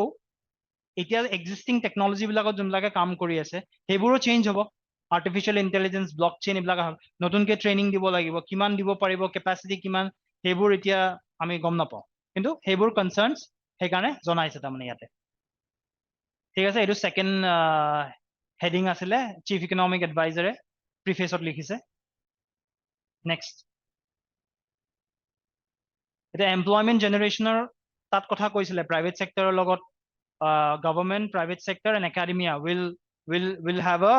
compact treaty এখন থাকিব লাগিব বা তেনেকুৱা কোলাবৰেট কৰিব লাগিব এমপ্লয়মেন্ট জেনাৰেশন এতিয়া ইয়াত কৈছে employment generation is a real bottom line for the private sector government alone cannot generate so much of jobs hetu to tumalage janai ha every year etia dekhisa ki mane kenake UPSC advertisement bilakot dekhisa post komi ahise ক্ৰমান্বয়ে 2014-15 যিমান ওলাইছিলে এতিয়া নোলাই APSC তো দেখিছা ফটকে ওলাইছিলে কমি গল সো বাকি তোমাৰ বেলেগ গ্ৰেড 3 গ্ৰেড 4 বিলাকতো দেখিছা সো এমপ্লয়মেন্ট জেনাৰেশন গভৰ্নমেন্টে অকলে পসিবল নহয় তাৰমানে so private sector has a very significant role তাৰমানে আৰু ইণ্ডিয়ান কৰ্পোৰেটৰ তোমাৰ ইয়াত কৈছে the enlightened self interest of the Indian corporate sector swimming in excess of profits বহুত corporate sector so they need to take responsibility to create jobs seriously of course it must find people with the right attitude and skills hetu to nichchoy lagibo right attitude and skills but you need to take because tumalako profits hoise they utilize your profits in generating jobs why to create it suppose tumar etia india ki hoise amar one conglomerate boli koy ba one group of industries তোমাৰ সবতে involvement হৈছে ports roads ship building airways airports সবতে হৈছে so এটো কি হৈছে এটো কি বুলি কয় তোমাৰ এটা টাৰ্ম আছে এবোৰ অলপ নিজে ৰিসাৰ্চো কৰিবা ইন্টাৰনেটত বুজিছা মই যেবোৰ টাৰ্ম কৈ দিছো ইয়াত ন্যাশনাল চ্যাম্পিয়ন্স মডেল মই যোনটো এইমাত্ৰ এইটো কথা কলো যে এটা গ্ৰুপ অফ কোম্পানিজ বা এটা গ্ৰুপ অফ তোমাৰ হেৰিয়ে সবতে ইনভেস্ট কৰিব ধৰিছে সবতে তোমাৰ পোৰ্টস শিপ বিল্ডিং এয়াৰওয়েজ ইনফ্ৰাস্ট্ৰাকচাৰ ৰোডস ৰেলওয়ে সবতে কৰি আছে তাৰমানে কি হয় you are killing the competition ঠিক আছে মনোপলিস্টিক হৈ গৈ আছে বস্তুটো স্টার্টআপস বা তোমাৰ যোনখিনি এক্সিস্টিং যোনখিনি আমাৰ সৰু সৰু ইন্ডাস্ট্ৰি আছিলে they are not getting the chances গম পাইছা কাৰণ সিহঁতে ইমান হাই কষ্টৰ ইমান বেয়াৰ কৰিব নোৱাৰে আৰু বিডিং যোনবিলাক ৰিকুৱাৰমেন্টস আছে সেইবোৰ বস্তু তাৰমানে তোমাৰ কি হ'ব সেইবোৰ সিহঁতে ইমান কমপ্লাই কৰিব নোৱাৰাৰ কাৰণে গভৰ্নমেন্টে কি কৰিছে এতিয়া ন্যাশনাল চ্যাম্পিয়ন্স মডেল বস্তু এটা হৈ আছে যেনেকে শুনিছা চাগে Adani group they are having so many of projects তাৰমানে কিন্তু সেইটো কি হৈছে আলটিমেটলি হৈছে এফিচিয়েন্সি বাঢ়িছে মেবি কিন্তু বস্তুটো কি হৈছে they are killing the competition সৰু যোনখিনি business enterprises they are not able to come up ঠিক আছে এই ন্যাশনাল চ্যাম্পিয়ন্স মডেল বস্তুটো আমি এড্ৰেছ কৰিব লাগে এটো কিছুমান কান্ট্ৰিজত সাকসেসফুল খুব হৈছিল যেনেকে সাউথ কোৰিয়া যেতিয়া তোমাৰ এশিয়ান টাইগাৰ্স বুলিও কয় যেতিয়া তোমাৰ এই মডেলটো ইহঁতে কৰিছিলে সিহঁতৰ কান্ট্ৰিৰ কাৰণে মেবি ফিজিবল হয় বাট আমাৰ ইণ্ডিয়াৰ কাৰণে খুব ফিজিবল নহয় এই বস্তুটো দেখা গৈ আছে ইনইকুৱালিটি বাঢ়ি আছে ওয়েলথ ইনইকুৱালিটি ইনকাম ইনইকুৱালিটি সো এইবোৰ এড্ৰেছ কৰিবৰ কাৰণে উই নিড টু ৰিষ্ট্ৰাকচাৰ দিছ মডেল তাৰমানে ঠিক আছে এইবোৰ অলপ তোমালোকে ইন্টাৰনেটত সাৰ্চ কৰিবা আনসাৰত কৰবাত ইনক্লুড কৰিব পাৰিলে ভাল তাৰমানে ঠিক আছে ইয়াত আছিল ন এমপ্লয়মেন্ট জেনাৰেশন ঠিক আছে ফাৰ্স্টতে আমি কলো তো corporate sector should create jobs next এতিয়া কি হৈছে ক্যাপিটাল ইনটেনসিভ হয় আমাৰ ইন্ডাস্ট্ৰিজ বোৰ লেবাৰ ইনটেনসিভ নহয় MSMEs লেবাৰ ইনটেনসিভ হয় কিন্তু MSMEs ৰ তোমালোকে ট্ৰেজেক্টৰীটো দেখিছা গ্ৰোথৰ যেনেকুৱা MSMEs though government is doing much but বস্তুটো কি হৈছে হিমান এটা এক্সপোৰ্ট বা হেয়াত বস্তুবোৰ অলপ চ্যালেঞ্জেস আছে এতিয়া এক্সিস্টিং সো corporate sector কৈছে যে privileging capital over labor is inimical to long term corporate prospects tamane that do not go for capital but also focus on labor also ঠিক আছে that will give a মানে sustained growth tamane privileging capital over labor next businesses have an obligation to themselves to strike the right balance between deployment of capital and deployment of labor deployment of capital and deployment of labor etu same bostutoe mane alop address korise je you have to balance between capital intensive industry and labor intensive industry duta bostu mazot balance koribo lagibo as important capital and labor shares of income have to be fair likhise yate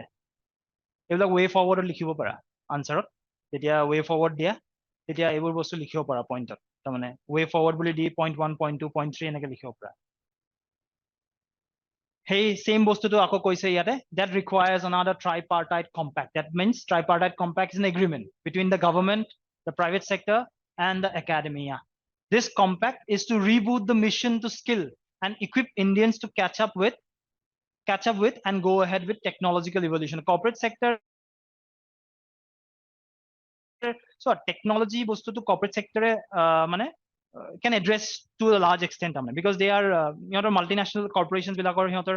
global heat reach thake so ki hoy technology hiator use kore so hey bostuto jodi hiator amar skill development jodi amar help koribo pare that will enhance the job market right technological evolution jontu hoy ase hey bostutor karone mane corporate sector can do a very good job tamane next the real corporate social responsibility CSR hunisa corporate social responsibility there's some part of the profits 2% of the 3 years or jontu profits hoy corporate etar hetu tare 2% of the profits they have to invest in tomar social sectors jeneke tomar agriculture hawk ba education hawk skill development hawk he bilakot tomar 2% of the profits hetu amar CSR eta policy ase hetu baru will come to that later mane etia koise real social responsibility ki hoy one the culture of investing for long term has to be nurtured and sustained short term investment koribo mana korise corporate sector je 2-3 বছৰৰ কাৰণ নহয় long term হ'ব লাগিব growth momentum to jate ami sustain koribo paro second just as the corporate profits are booming the net interest margin of Indian banks has risen to a multi year high banks e loans dise interest gain korise hetu high hoise interest margin to Indian banks or it has risen tamane ঠিক আছে so it is a good thing so profitable banks should lend more HDFC private sector hoy but it has been in doing good tamane ঠিক আছে so logore tomar public sector banks jun bilak ase jihetu profit bahise you can lend more but to ensure to sustain the good times it is important not to forget the lessons of the last financial cycle downturn in essence ei matro moi je kolu twin deficit noy sorry twin balance sheet kobo laisil noy twin deficit is something different twin balance sheet problem tamane ki hoisile corporate debt bari asile aru bank NPA bari asile twin balance sheet problem so ei bostu tu monot rakhibo lagibo ami economic survey koise to jodio lend kora you have to lend in a very calibrated way tamane ঠিক আছে হৈ গল বুজি পালা এই বস্তু এইবোৰ বস্তু তোমালোকে way forward লিখিব পাৰা because মানে এইবোৰ মানে ordinary মানুহে লিখা বস্তু নহয় মানে chief economic advisor advise কৰিছে government so definitely it has a significant weight tamane এতিয়া আমি chapter 1 ত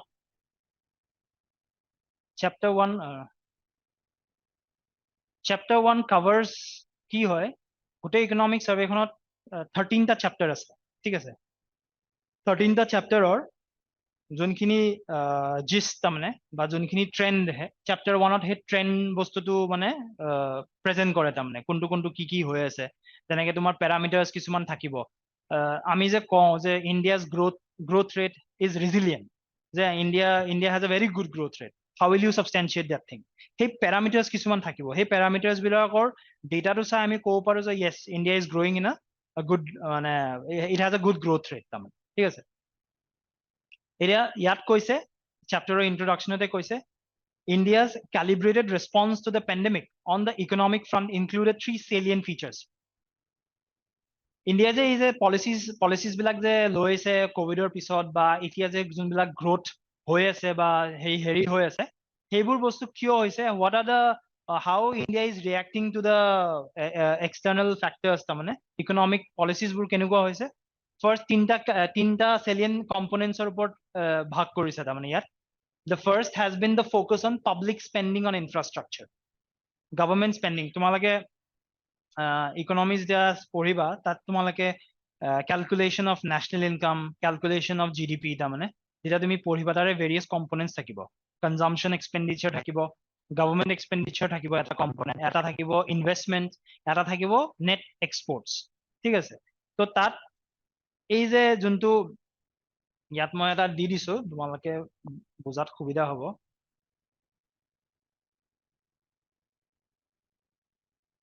এইটো চোৱা ইকুৱেশ্যনটো আমি জিডিপি এনেকে ক্যালকুলেট কৰো c plus g plus I plus x minus n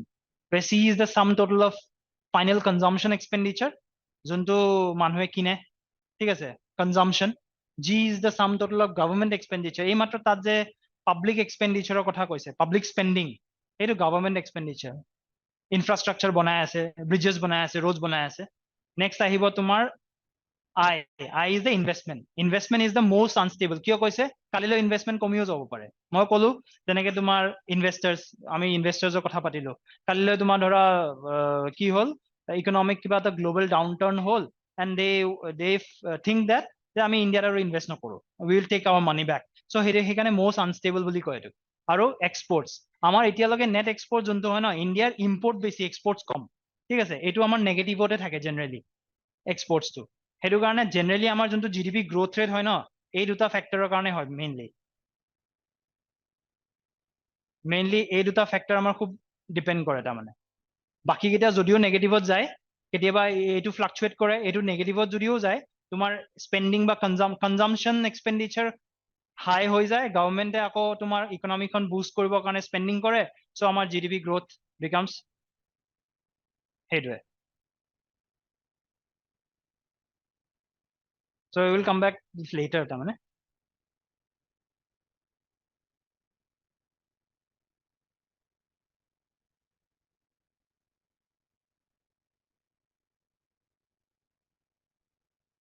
কিবা ডাউট আছে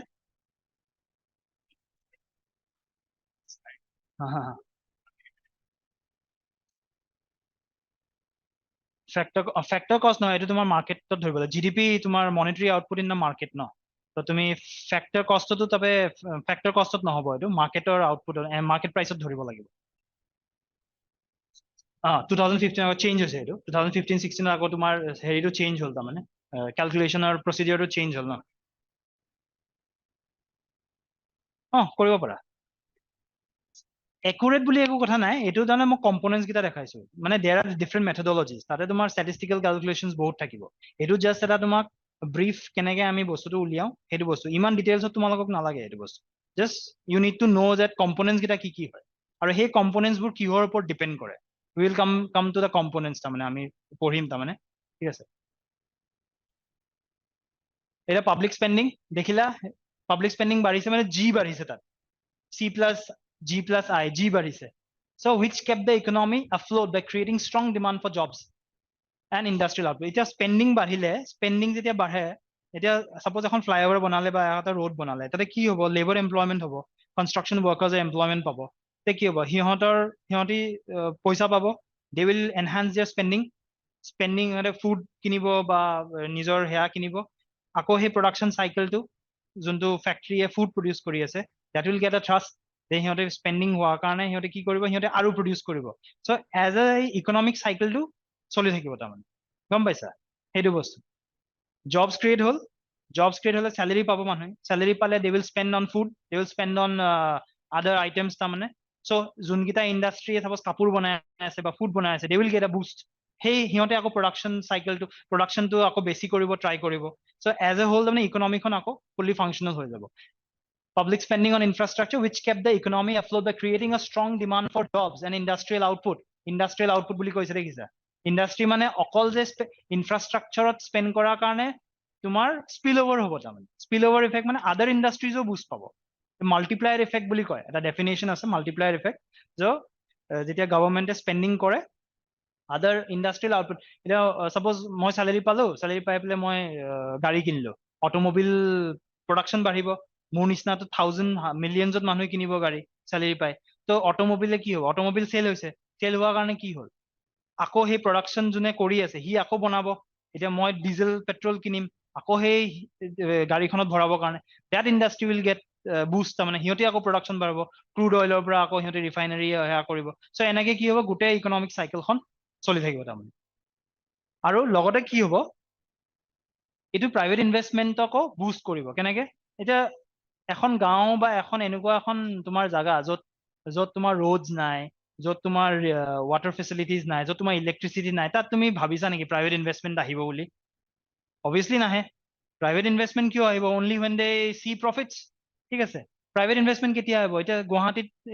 গুৱাহাটীত ছাপ'জ আমাৰ ইনফ্ৰাষ্ট্ৰাকচাৰ ভাল হৈছে চ'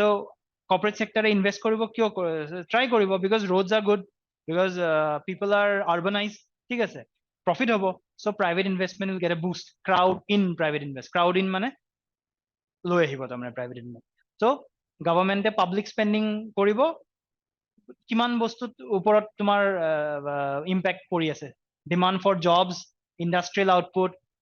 তাৰপিছত প্ৰাইভেট ইনভেষ্টমেণ্ট ৰেছপন্স কি পাব private investment will crowd in তাৰমানে ঠিক আছে সেইকাৰণে এটা আমি নেক্সট শ্লাইডখনত আমি এটা বিজনেছ চাইকেল ডিছকাছ কৰিম যেতিয়া তোমাৰ ইকনমিক এতিয়া কভিডৰ টাইমত গভৰ্ণমেণ্টে কি কৰিছে যেতিয়া দেখিছে যে তোমাৰ ইণ্ডাষ্ট্ৰিজ আউটপুট কমি আহিছে মানুহৰ হাতত পইচা নাই কি কৰিছে তেতিয়া গভৰ্ণমেণ্টে নিজৰ ফালৰ পৰা পুশ কৰিছে আত্মনিৰ্ভৰ ভাৰত লঞ্চ কৰিলে MSMEজক পইচা দিছে বেলেগ বেলেগ চেক্টৰজক পইচা দিছে just to boost the economy infrastructure create কৰা ছাপ্লাই চেইন তোমালোকে ঠিক কৰা প্ৰডাকশ্যন বঢ়ালে কি হ'ব তোমাৰ ইকনমিখন আকৌ চলিব তাৰমানে ঠিক আছে দুটা চাইড থাকে ডিমাণ্ড চাইড আৰু ছাপ্লাই চাইড ঠিক আছে তুমি প্ৰথমতে ছাপ্লাই চাইড আমাৰ ইণ্ডিয়াই কি কৰিছিলে ছাপ্লাই চাইডটোৰ ওপৰত গুৰুত্ব দিছিলে ছাপ্লাই যে মানুহৰ হাতত ছাপ'জ তুমি পইচা দি দিয়া কিন্তু কিনিব বোলে কিনিবলৈ বোলে প্ৰডাক্ট নাই মাৰ্কেটত বিস্কিট কিনিব গৈছো বিস্কিটৰ প্ৰডাকশ্যন নাই পইচা থাকিলেও কি কৰিবা তুমি সেনেকুৱা কথা সেইকাৰণে ছাপ্লাই চাইডটোৰ ওপৰত বেছি গুৰুত্ব দিছিলে কভিডৰ টাইমত যে once the supply side is resilient তাৰমানে প্ৰডাকশ্যন যেতিয়া বাঢ়িব তাৰে পিছত মানুহৰ হাতত যেতিয়া পইচা আহিব কিনিব তেতিয়াহ'লে গ্ৰোথ মমেণ্টাম উইল ছাষ্টেইন তাৰমানে that is how the economy works so second কি কৈছে ফাৰ্ষ্টত ক'লে calibrated response of তিনটা aspect এটা aspect হ'ল public spending which will increase private investment second services যোনবিলাক আছে গভৰ্ণমেণ্ট চাৰ্ভিচেছ হওক এটা ডিজিটেলাইজেশ্যন কৰিবৰ কাৰণে এফৰ্ট দি আছে ডিজিটেল ইণ্ডিয়া স্কিম তুমি দেখিছা বাকী গভৰ্ণমেণ্ট চাৰ্ভিচেছ বিলাক চব ডিজিটেল হৈছে এতিয়া চ' এইটো তোমাৰ বিজনেছ এণ্টাৰপ্ৰাইজ বিলাকৰ কাৰণেও মানে এতিয়া ছাপ'জ কৰ্পৰেট বা তোমাৰ ধৰা MNCs বিলাকে কাম কৰাৰ যোনটো সিহঁতৰ ষ্টাইল মানে সিহঁতে বেচিকেলি কি হয় বেচিকেলি ইণ্টাৰনেট বস্তুটোত বেছি ফ'কাছ কৰে ন সিহঁতৰ কাম চাম বিলাক তেনেকুৱা হয় চাৰ্ভিচেছ বিলাক যেতিয়া ডিজিটেলাইজ হ'ব তেতিয়াহ'লে আৰু এনহেঞ্চ হ'ব বস্তুবিলাক The third is the Atmanirbhar Bharat Abhiyan in terms of targeted to the different sectors of the economy. এই মাত্ৰ ক'লো মই MSMEজক দিছে এগ্ৰিকালচাৰক দিছে ফুড প্ৰচেছিঙৰ কাৰণে বেলেগকে ফাণ্ড ৰাখিছে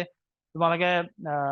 ইকনমিক চাৰ্ভে 2022-23 আৰু তাৰে আগৰখন 2021 খনত তাতে তোমালোকৰ এই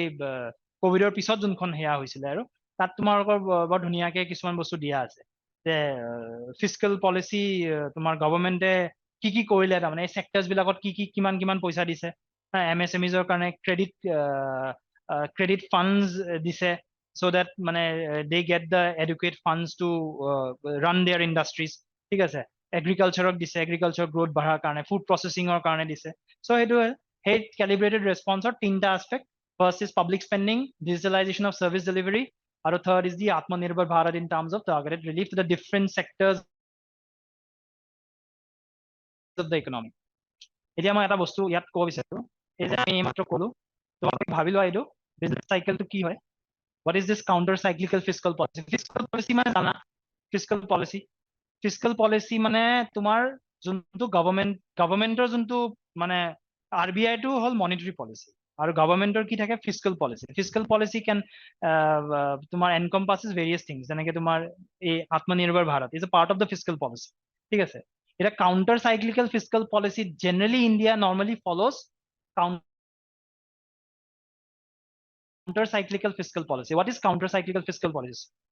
এইটো 2020-21 ইকনমিক সার্ভেত এইটো এক্সপ্লেইন কৰা আছিল because that was a time of covid তাৰমানে ঠিক আছে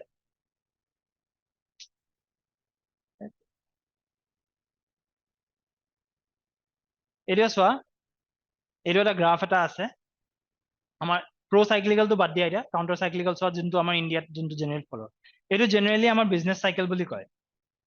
এই যে ব্লু কালাৰটো দেখিছা that is a normal no policy action output negative positive আছে ইমান টেকনিক্যাল ইমান বুজিব নালাগে জাস্ট এটা বস্তু জানিবা যেতিয়া ৰিসেশন হয় সো ৰিসেশন এক্সপানশন যেতিয়া ইকনমি গ্ৰো কৰি আছে আৰু যেতিয়া ইকনমি ডাউনটাৰ্ন হৈছে ডাউনটাৰ্ন হোৱা মানে তুমি ভাবিলো কোভিডৰ টাইমত যেতিয়া ডাউনটাৰ্ন হৈছিলে তেতিয়া কি হৈছিলে গভৰ্ণমেণ্টে কি কৰিছে যেতিয়া আমাৰ এইটো চোৱা এই গ্ৰীন কালাৰটো কাউন্টাৰ সাইক্লিক্যাল ফিস্কেল পলিসি যেতিয়া ৰিসেশন হৈছে জিডিপি গ্ৰোথ কমি আহিছে গভৰ্ণমেণ্টে এক্সপেন্ডিচাৰ ইনক্ৰিজ কৰিছে এই পাব্লিক স্পেন্ডিং আত্মনিৰ্ভৰ ভাৰত সেইবোৰ স্পেন্ডিং ইনক্ৰিজ কৰিলে কি হয় ইণ্ডাষ্ট্ৰিয়েল আউটপুট বাঢ়িছে জবছ বাঢ়িছে তো এক্সপান্ড হৈছে ইকনমিখন ঠিক আছে আৰু টেক্সেছ কমালে কি হ'ব মানুহৰ তাত ডিসপোজেবল ইনকাম বেছি হ'ব হাতত বেছি পইচা হ'ব দে উইল স্পেন্ড মোৰ অন ফুড আইটেমছ ঠিক আছে তেনেকে ইকনমিখন আকৌ সাইকেলটো ৰিষ্টৰ হ'ব তাৰমানে আৰু যেতিয়া এক্সপান্ড হৈ থাকে ইকনমিখন তেতিয়া গভৰ্ণমেণ্টে কি কৰে already growth rate is high inflation হোৱাৰ টেন্ডেন্সি থাকে তাৰমানে ঠিক আছে মানুহৰ তাত এক্সেছ পইচা আছে ঠিক আছে এতিয়া গভৰ্ণমেণ্টে যদি আৰু পুশ কৰে হা আৰু যদি পইচা দিয়ে তেতিয়া কি হ'ব আৰু এক্সপান্ড কৰা ট্ৰাই কৰিব মানুহে আৰু মানে ধৰা বস্তুৰ প্ৰডাকশন হিমান লেভেলত তোমাৰ বাঢ়িব পৰা নাই কিন্তু মানুহৰ হাতত পইচা আহিছে ঠিক আছে তেতিয়া কি কৰিব বস্তুৰ দাম বাঢ়িব কম বস্তু আছে কিন্তু পইচা বেছি আছে হাতত কি হ'ব মানে less number of items more money is chasing less number of items that will lead to inflation আগতে যোনটো 10 টকাত কিনি আছিলা that will এতিয়া 15 টকা হৈ যাব তো সেইটো টাইমত কি কৰে তেতিয়া গভৰ্ণমেণ্টে যেতিয়া এক্সপান্ড হৈ থাকে ইকনমিখন তেতিয়া গভৰ্ণমেণ্টে এক্সপেন্ডিচাৰটো কমাই দিয়ে টেক্সেছ বঢ়াই দিলে কি হ'ব মোৰ ডিসপোজেবল ইনকামটো কমি যাব কমি গলে কি হ'ব মই লেছ স্পেন্ডিং কৰিম ইনফ্লেশ্যন হোৱাৰ চান্সেছটো কমি আহিব তেতিয়া মডাৰেট কৰে softens the recession and moderates this expansion thereby decreasing fluctuations in the business cycle ঠিক আছে ডেভেলপ কান্ট্ৰিজ বিলাকত কিছুমানে প্ৰ সাইক্লিক্যাল কৰে যেনেকে এক্সপান্ড সিহঁতে ৰিসেশনৰ টাইমত সিহঁতে আকৌ কন্ট্ৰাকশন কৰি দিয়ে এক্সপানশন হৈ থাকিলে আকৌ মানে এক্সপান্ড কৰিব ট্ৰাই কৰে আকৌ পুশ কৰে তাৰমানে সেইটো আমাৰ ইণ্ডিয়াত ফলো নহয় আগৰ পৰাই তুমি যদি চোৱা ইয়াতে এটা খুব ধুনীয়া এক্সাম্পল দিয়া আছিলে আগতে যদি সাপোজ তুমি ধৰা মিডিয়েবল টাইমৰ কথা ভাবা এই ফৰ্টছ এণ্ড পেলেচেছ বিলাক যেতিয়া বনাইছিলে সেইটো কিহৰ কাৰণে বনাইছিলে বুলি ভাবা সেই তেতিয়াৰ পৰাই তোমাৰ এটা কাউন্টাৰ সাইক্লিক্যাল ফিস্কেল পলিচিৰ কনসেপ্ট আছে এই ইকনমিক সাৰ্ভেতে ডিসকাস কৰে Indian kings use to build forts and palaces কিয় তেতিয়া সেইটো টাইমত ইকনমিক এক্টিভিটিটো বুষ্ট কৰে ন যেতিয়া ফৰ্টছ এণ্ড পেলেচেছ বনায় কনষ্ট্ৰাকশ্যন ৱৰ্কাৰ্ছে কাম কৰিব লেবাৰছে কাম কৰিব পইচা আহিব পইচা আহিলে তোমাৰ ইকনমিখন আকৌ তোমাৰ বুষ্ট আপ হ'ব হয় নাই সেই তেতিয়াও তোমাৰ তেনেকুৱা টাইপৰ পলিচি কিছুমান হেয়া কৰিছিলে সেইকাৰণে ফৰ্টছ এণ্ড পেলেচেছ বিলাক তোমাৰ হেয়া এইখনতে লিখা আছে এইখন সাৰ্ভেতে সেই বক্সৰ ভিতৰত এনেকে ধুনীয়াকে ডিসকাস কৰিছে তাৰমানে এইটো ঠিক বুজি পালা এইটো এনে নোট কৰি ল'ব পাৰা এইখিনি পাৰ্ট মই স্লাইডখন দি দিম বাৰু স্লাইডখনটো পাবাই এইটো এনে হেয়া কৰি ল'ব পাৰা মই এইটো কিয় ডিসকাস কৰিলো বিকজ ইয়াতে আমি এইবোৰ কথা কৈছোতো পাব্লিক স্পেন্ডিং অন ইনফ্ৰাষ্ট্ৰাকচাৰ হা বা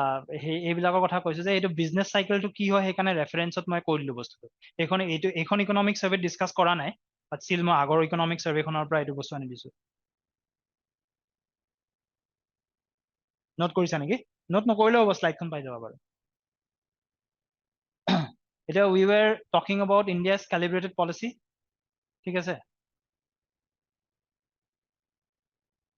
এইখিনি অলপ ফাষ্ট যাম এতিয়া এইখিনি অলপ ডেটা আহিব তাৰমানে এতিয়া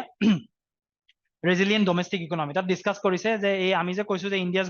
গ্ৰোথ ইজ ৰেজিলিয়েণ্ট ঠিক আছে এই ৰেজিলিয়েণ্ট হোৱাৰ কাৰণে ৰেজিলিয়েণ্ট গ্ৰোথ যে হৈছে এইটো ইয়াত কৈছে ইণ্ডিয়াছ ৰিয়েল জিডিপি গ্ৰিউ বাই 8.2% ৰিয়েল জিডিপি নমিনেল জিডিপি জানা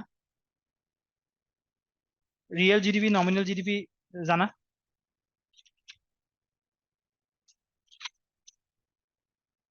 লিখি লোৱা real GDP is calculated in such a way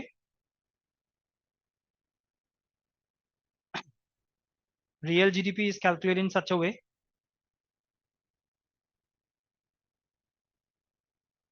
that goods and services are evaluated, that goods and services are evaluated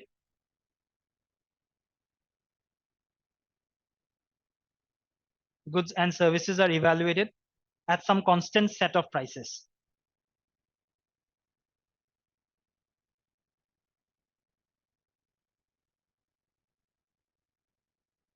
At some constant set of prices. The change in real GDP, the change in real GDP, the change in real GDP implies that value of production has undergone a change. Value of production has undergone a change.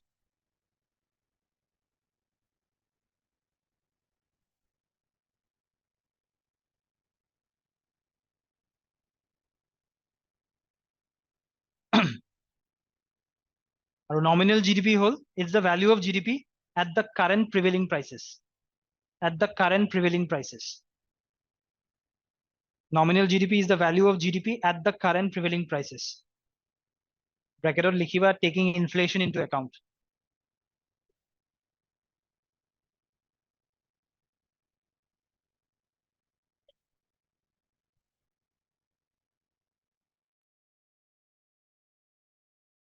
Sorry. At the current prevailing prices. Prevailing prices. Bracket or likhiba taking inflation into account.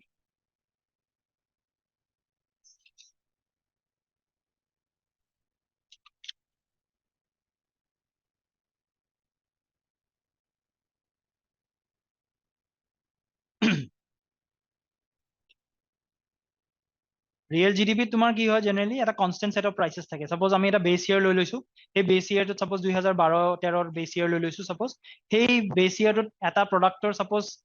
কিমান দাম আছিলে suppose সেই বস্তুটো same দামত আমি তোমাৰ এতিয়াৰ যোনটো টাইম তাৰমানে আজি 2023 আমি সেই same product টোৰ বস্তুটো সেইটো কাৰেন্ট মানে সেইটো প্ৰাইচত আমি ক্যালকুলেট কৰিম তাৰমানে সাপোজ আজি তেতিয়া যদি 100টা আইটেম প্ৰডিউস হৈছিলে আজি যদি 150টা আইটেম প্ৰডিউস হৈছে suppose that time it was producing 100 units and today it is producing 150 units কিন্তু আমি প্ৰাইচটো আমি সেম ৰাখিম সেই বেস প্ৰাইচটো ৰাখিম তাৰপিছত আমি ক্যালকুলেট কৰিম জিডিপি টো যেতিয়া আমি ক্যালকুলেট কিন্তু আমি কি ভাবিম যে আমাৰ ইনক্ৰিজ হ'ব ন্যাচাৰালি ইনক্ৰিজ হ'ব আমি 150 প্ৰডিউস কৰি আছো at the same price আৰু 100 প্ৰডিউস কৰি আছিলো তো ডেফিনেটলি ইনক্ৰিজ হ'ব ভ্যালুটো ইনক্ৰিজ হ'ব so the value that increase হৈ আছে সেইটো কি ইন্ডিকেট কৰিছে that indicates the value of production change সামনে production বাঢ়িছে ঠিক আছে প্ৰাইচটো আমি কনস্ট্যান্ট ৰাখিছো এটা নমিনাল জিডিপিত কি হয় আমি ইনফ্লেশনটো কনসিডাৰ কৰো সো আমি কনস্ট্যান্ট প্রাইস নাই আমি কারেন্ট প্রাইসেছত চাও তাম ইয়া নমিনাল জিডিপি যদি বাঢ়া বুলি কয় ঠিক আছে তেতিয়া হলে we do not know the production বাঢ়িছে নে কি প্ৰাইস বাঢ়াৰ কাৰণেও জিডিপি বাঢ়িব পাৰে তাৰমানে গম পাইছা ইয়াতে সেইকাৰণে কৈছে ইণ্ডিয়াজ ৰিয়েল জিডিপি গ্ৰু বাই 8.2% ঠিক আছে তাৰমানে প্ৰডাকশন হ্যাজ ৰিয়েলি ইনক্ৰিজ তাৰমানে এইটো চাব পাৰা এইটো ব্লু কালাৰটো নমিনাল জিডিপি এইটো আমি চালে আমি গম নাপাওঁ যে ইনফ্লেশন আমি চাব লাগিব ইনফ্লেশন কিমান কিমান হৈছিলে তেতিয়া আমি গম পাম এইটো আমি প্ৰডাকশন বাঢ়িছে নে কি বাঢ়িছে আমি গম নাপাওঁ ৰিয়েল জিডিপি চোৱা ইমানখিনি দৰকাৰ নাই ফাইনান্সিয়েল ইয়াৰ 2022 ৰ পৰা চোৱা ৰিয়েল জিডিপি এতিয়া আকৌ ট্ৰেজেক্টৰীটো ওপৰৰ ফালে গৈছে গ্ৰো হৈছে তাৰমানে production cycle has production enhance হৈছে এইটো তাৰমানে কি কৰে এইটো ক্যাৰি ফৰৱাৰ্ড মোমেন্টাম দেখুৱাইছে যে ইকোনমিক গ্ৰোথ ইজ মানে এইটো সাবস্টেনশিয়েট কৰিছে আৰু চাৰ্টটো দি পেলাই ঠিক আছে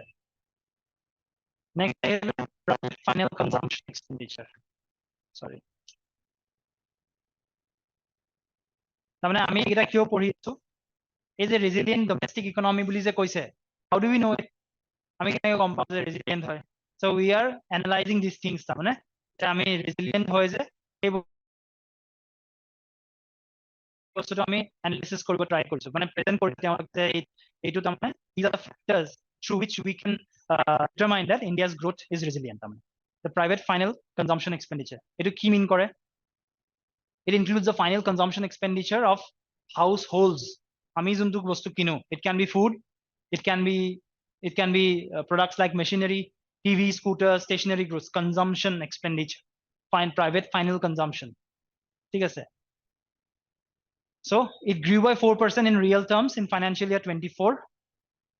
It is a crucial and a steadfast cog in a GDP growth. ঠিক আছে? Urban demand conditions remain strong as reflected in the various urban consumption indicators such as domestic passenger vehicle sales and passenger traffic. It is also reported that rural consumption growth has gradually picked up. Rural consumption of barise, urban demand of barise. And this has during the quarter ending March 2024. And hetu bostu yat dekhoise কি দেখুৱাইছে এটা element দেখুৱাইছে passenger vehicles or ক্ষেত্ৰত three wheeler চোৱা ইয়াত কমিছে বাঢ়িছে ইয়াৰ পৰা চোৱা it has been increasing passenger vehicles gray color টো কমিছিলে বাঢ়িছে তিনটা বছৰ চোৱা লাষ্ট তিনটা বছৰ বাঢ়িছে two wheeler চোৱা increase so এইটো কি কৰে আমি private final consumption expenditure grew by 4%. So this is a good thing for the economy. Here is a consumption expenditure বুলি যে আমি কলো GDP is equal to C plus G C এই বস্তুটো আহিব তাৰমানে ঠিক আছে mostly তোমালোকে যদি চোৱা Indian economy the major GDP growth তাৰমানে comes from the consumption expenditure consumption বহুত বেছি population বেছি ন gross fixed capital formation the gross fixed capital formation is a component definition বিলাক তোমালোকে ভালকে হেৰি কৰি লবা মানে পঢ়ি লবা তাৰমানে is a component of expenditure that indicates how much of the new value added in the economy is invested rather than consumed. এতিয়া আমাৰ consumption গুচি গল যে আমি consumptionৰ পৰা বাহিৰে কিমান percentage কিমান খিনি component of expenditure আমি যে expenditure কৰি আছো মই suppose এটা company startup কৰিব বিচাৰিছো হা so I will do what I will buy machinery I will buy computers হা তো সেইবিলাকত মই কিমান মানে ইনভেস্ট কৰিছো rather than মই consumption to বাদ দি পেলাই and examples plant machinery construction of roads residential buildings transport equipment কিনা suppose মই এখন crane কিনিছো হেতু তোমাৰ হেৰি হয় gross fixed capital হয় that will enhance the sectors তাৰমানে হেতু বস্তু গম পাইছা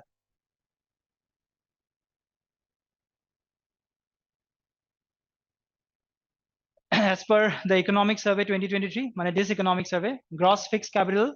continues to emerge as an important driver of growth as indicated by its rising share of nominal GDP. India is in the midst of private capital expenditure capex upcycle that has been aided by government. মই যে এইমাত্ৰ কলো তোমাৰ government spending বাঢ়িলে private investment বাঢ়ে we will see how এই চাৰ্টখন চোৱা union government state government 2022 পৰা তুমি চোৱা union government or spending চোৱা ইয়াতে কি কৈছে greater government focus on building productive capacities তাৰমানে এইটো বস্তু gross fixed capital formation ঠিক আছে গভৰ্ণমেণ্টেও স্পেন্ড কৰিব ন এইবিলাক roads bridges বনাবৰ কাৰণে so এইটো চোৱা 2022 পৰা চোৱা ইউনিয়ন গভৰ্ণমেণ্ট এণ্ড ইনক্ৰিজ হৈছে ব্লু কালাৰ কেইটা চোৱা ইনক্ৰিজ হৈছে ষ্টেট গভৰ্ণমেণ্টৰো ইনক্ৰিজ হৈছে ইনক্ৰিজ হোৱাৰ কাৰণে এইটোৰ ৰেপাৰকাশ্যনছ কি ইনক্ৰিজ হৈছে যে এইটো capex capital expenditure revenue expenditure or capital expenditure মই তোমালোকক এই NCERT এই লাষ্ট চেপ্টাৰ এই গভৰ্ণমেণ্ট বাজেটৰ চেপ্টাৰটো তাত এই ডেফিনেশনছ বিলাক বৰ ধুনীয়াকে দিয়া আছে এইখিনি অলপ থৰ ৰিডিং কৰি ল'বা এইখিনি ইম্পৰ্টেন্ট হয় কাৰণ বুজিব লাগিলে তোমালোকে এইবিলাক বস্তু পিছত যেতিয়া পৰীক্ষাৰ আগত চাবা সেই ডেফিনেশনছ বোৰ কামত আহিব সেই ডেফিনেশনছ বিলাকে দি এইবিলাক বস্তু বুজি পাবা তাম এতিয়া মই ট্ৰেন্ডটো দেখুৱাই দিছো ষ্টেট গভৰ্ণমেণ্টৰ স্পেন্ডিং বাঢ়িছে এই বাঢ়াৰ কাৰণে চোৱা 2022 পৰা চোৱা private corporate capex private investment বাঢ়ি আছে চোৱা এইটোৰ ইম্পেক্টটো দেখুৱাইছে তাতে গভৰ্ণমেণ্টে স্পেন্ডিং বঢ়াইছে সেইটোৰ কাৰণে private investment is also increasing steady rising in ইয়াত লিখিও থৈছে যে rising share India is in the midst of private capital expenditure upcycle that has been aided by government capital expenditure private capital has enhanced because of government capital expenditure and the chart shows the same apart from private corporations এতিয়া আমি অলপ আগতে চাইছিলো তোমাৰ consumption হেৰি private final consumption expenditure তাত আমি কি কিনো 2 wheeler 3 wheeler biscuits foods rice এইবোৰ consumption এতিয়া হাউসহোল্ডেও তো তোমাৰ এইটো হাউসহোল্ডৰো এইটো কন্ট্ৰিবিউশন আছে gross fixed capital formation হাউসহোল্ডৰো থাকে তেনেকে হাউসহোল্ডৰ কথা লিখিছে apart from private corporations households have also been at the forefront of the capital formation process কেনেকে real estate Real estate শুনিছা? The growth in housing sales in cities has been particularly impressive, indicating that urban households are diversifying the deployment of their savings. মই save কৰিছো, suppose salary কিবা এটা certain percentage of money, সেই percentage of money টো মই কি কৰিছো, মই ঘৰ কিনিছো। ঘৰ কিনিছো, ঘৰ কিনাৰ কাৰণে কি হৈছে, সেইটো এটা তোমাৰ কাইণ্ড অফ ফিক্সড কেপিটেল হৈছে। ৰিয়েল এষ্টেট বুষ্ট পাইছে ইকনমিখনত, ৰিয়েল এষ্টেট ডেভেলপাৰ্ছ বিলাকে আৰু ঘৰ বনাব, আৰু কেপিটেল ফৰ্মেশ্যন হ'ব। চ' এইটো দেখুৱাইছে ইয়াতে record housing sales in top 8 cities, তাত দেখুৱাইছে চোৱা। এইটো Q1, Q3 2023 2024 চোৱা ইনক্ৰিজ হৈছে। কোৱাৰ্টাৰ ৱাইজ চালে তোমালোকে গম পাবা, এইটো কোৱাৰ্টাৰত 4টা কোৱাৰ্টাৰটো, এই কোৱাৰ্টাৰ বিলাকত চোৱা ইনক্ৰিজ হোৱা দেখুৱাইছে। ইয়াত লিখি দিছে in 2023 residential real estate sales in India were at their highest since 2013, witnessing a 33% growth year on year with a total sales of 4.1 lakh units in the top 8 cities. So এতিয়া তোমালোকে যেতিয়া question দিব, why do you think the Indian economy is resilient? তেতিয়াহ'লে এই factors বিলাক লিখি লিখি যাবা and you will substantiate with these things. আৰু এটা কি factor আমি প্ৰথমতে ডিসকাস কৰিছিলো, NPA পঢ়িলো আমি, bad debts পঢ়িলো, ঠিক আছে। ক্ৰেডিট ডিসবার্সেল, ক্রেডিট কোনে দিয়ে? ব্যাংকসে দিয়ে। The banks or credit কি হৈছে? Credit dispersal by scheduled commercial banks to industrial, micro, small and medium enterprises and the services continue to grow in double digits despite a higher base. তাৰমানে এইটো continue to grow হৈছে, double digits grow হৈছে। যোনটো loans, ঠিক আছে। Similarly, personal loans for housing have also surged. মানুহে ঘৰ কিনিব, ঘৰ বনাবৰ কাৰণে বা ঘৰ কিনিবৰ কাৰণে personal loan লৈছে, and that has led to a corresponding increase in the housing demand, ঠিক আছে। So it, sorry.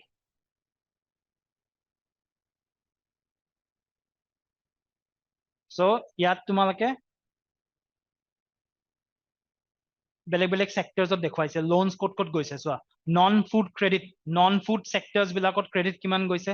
পাৰ্চেন্টেজত দেখাইছে, নিয়াৰ এবাউট 20%। MSMEত কিমান গৈছে 15%, ইণ্ডাষ্ট্ৰীত কিমান গৈছে somewhere between 5 to 10%, সাৰ্ভিসেছ সেক্টৰছত কিমান গৈছে 20 to 25% মাজত আছে। হাউচিঙত চোৱা কিমান গৈছে, more than 35%, ঠিক আছে। এইবিলাকত লোন গৈছে, লোন যোৱা মানে কি হয়, তাৰমানে লোন গৈছে মানে কি, it's a good thing for the economy, গ্ৰ' কৰি আছে। লোনস গৈছে তাৰমানে ইকনমিক এক্টিভিটি বুষ্ট পাই আছে। বিজনেছ কৰিবৰ কাৰণে লোনস ল'ব লাগিব, হয় নাই? হাউচিং, ঘৰ বনোৱাৰ কাৰণে, এতিয়া ঘৰটো মানুহে কিনিছে, কিন্তু ৰিয়েল এষ্টেট ডেভেলপাৰ্ছৰ কাৰণেতো বিজনেছ, দে উইল বিল্ড মোৰ হাউচেছ, ইন টাৰ্ণ কি হ'ব, ইকনমি উইল গ্ৰ'। লাৰ্জলি আৰু এটা কথা কৈছে যে credit take by large industries seems to be growing at a lower albeit stable pace. These industries seem to be tapping the corporate bond market. এই large ডাঙৰ industries বিলাকে loans যোনটো লৈছে সেইটো অলপমান স্লাইটলি লোৱাৰ হয়, তাৰমানে কম্পেয়াৰ্ড টু দি আদাৰ মানে পাৰ্চনেল লোনস বা তোমাৰ হাউচিং লোনছৰ কম্পেৰিজনত ডাঙৰ ইণ্ডাষ্ট্ৰিজ বিলাকে সিহঁতে কি কৰিছে, এটা কৰ্পৰেট বণ্ড মাৰ্কেটৰ পৰা পইচা লোৱা start. What is the corporate bond market? তাৰমানে এটা কোম্পানীয়ে বা এটা ডাঙৰ কোম্পানী আছে, বহুত পইচা আছে, সিহঁতে লোনস দিব পাৰে, কৰ্পৰেট বণ্ড দিছে, চাপোজ 5 years বা 10 years। সেই পইচাটো মানে মানুহে মানে কৰ্পৰেটছ বিলাকে এই কৰ্পৰেট বণ্ড মাৰ্কেটটোৰ পৰা টেপ কৰিছে মেইনলি। ইয়াত দেখুৱাইছে ট্ৰেণ্ড বিলাক, কৰ্পৰেট বণ্ড মাৰ্কেট কেনেকে গ্ৰ' কৰিছে, large corporates tapping corporate bond market, ঠিক আছে। ইমান বেছি সেয়া কৰিব নালাগে, জাষ্ট আণ্ডাৰষ্টেণ্ড দ্য ট্ৰেণ্ডছ, তাৰমানে what is happening in the economy তাৰমানে। নেক্সট এক্সপৰ্টছ, আমি X minus M ডিছকাছ কৰিছো। The exports is a X minus M মানে net exports, exports minus imports. আমি exports of merchandise exports registered a marginal decline in the growth due to the slowing of the global growth in 2023. Merchandise exports slight decline হৈছে বুলি কৈছে।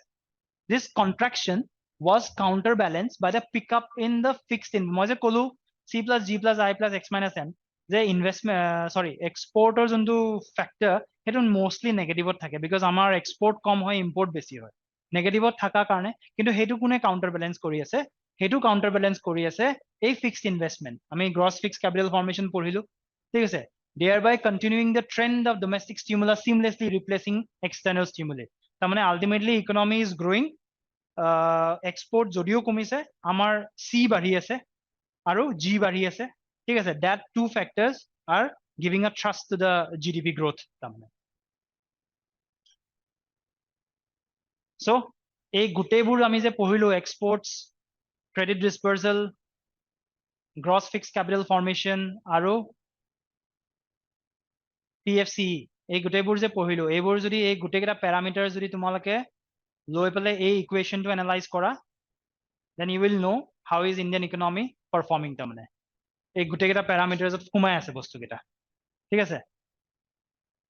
তাৰমানে that is how you link the basics of economy to what it is mentioned in the domestic economic survey তাৰমানে হল এইটো topic clear হৈছে কিবা থাকিলে সুধিবা এইখিনি অলপ ফাষ্ট যাম আৰু similar trends এতিয়া আমাক কৈছে ইয়াতে macro economic stability safeguards growth এতিয়া growth যেতিয়া হৈ আছে don't you think তাৰমানে যে ইকনমিখনত কিবা এটা এনেকুৱা stability লাগিব macro economic safeguards লাগিব যোনটো সেই robust growth বা resilient growth টো দি আছে সেই factors গিটা কি তাৰমানে ইয়াত ডিসকাস কৰিছে এই factors গিটা public finances improving the public finances government যিবিলাক বস্তু তাৰমানে ধৰা manage কৰে taxes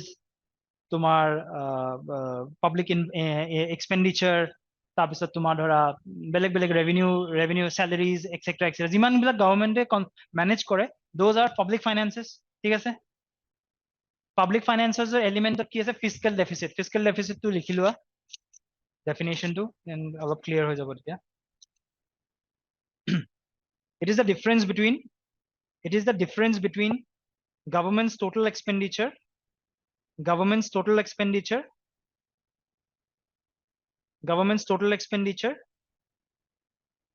and its total receipts excluding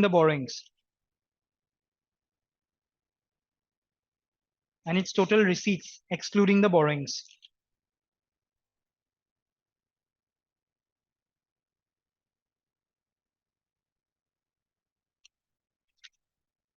fiscal deficit equal to লিখা এনেকে equal to revenue deficit plus capital expenditure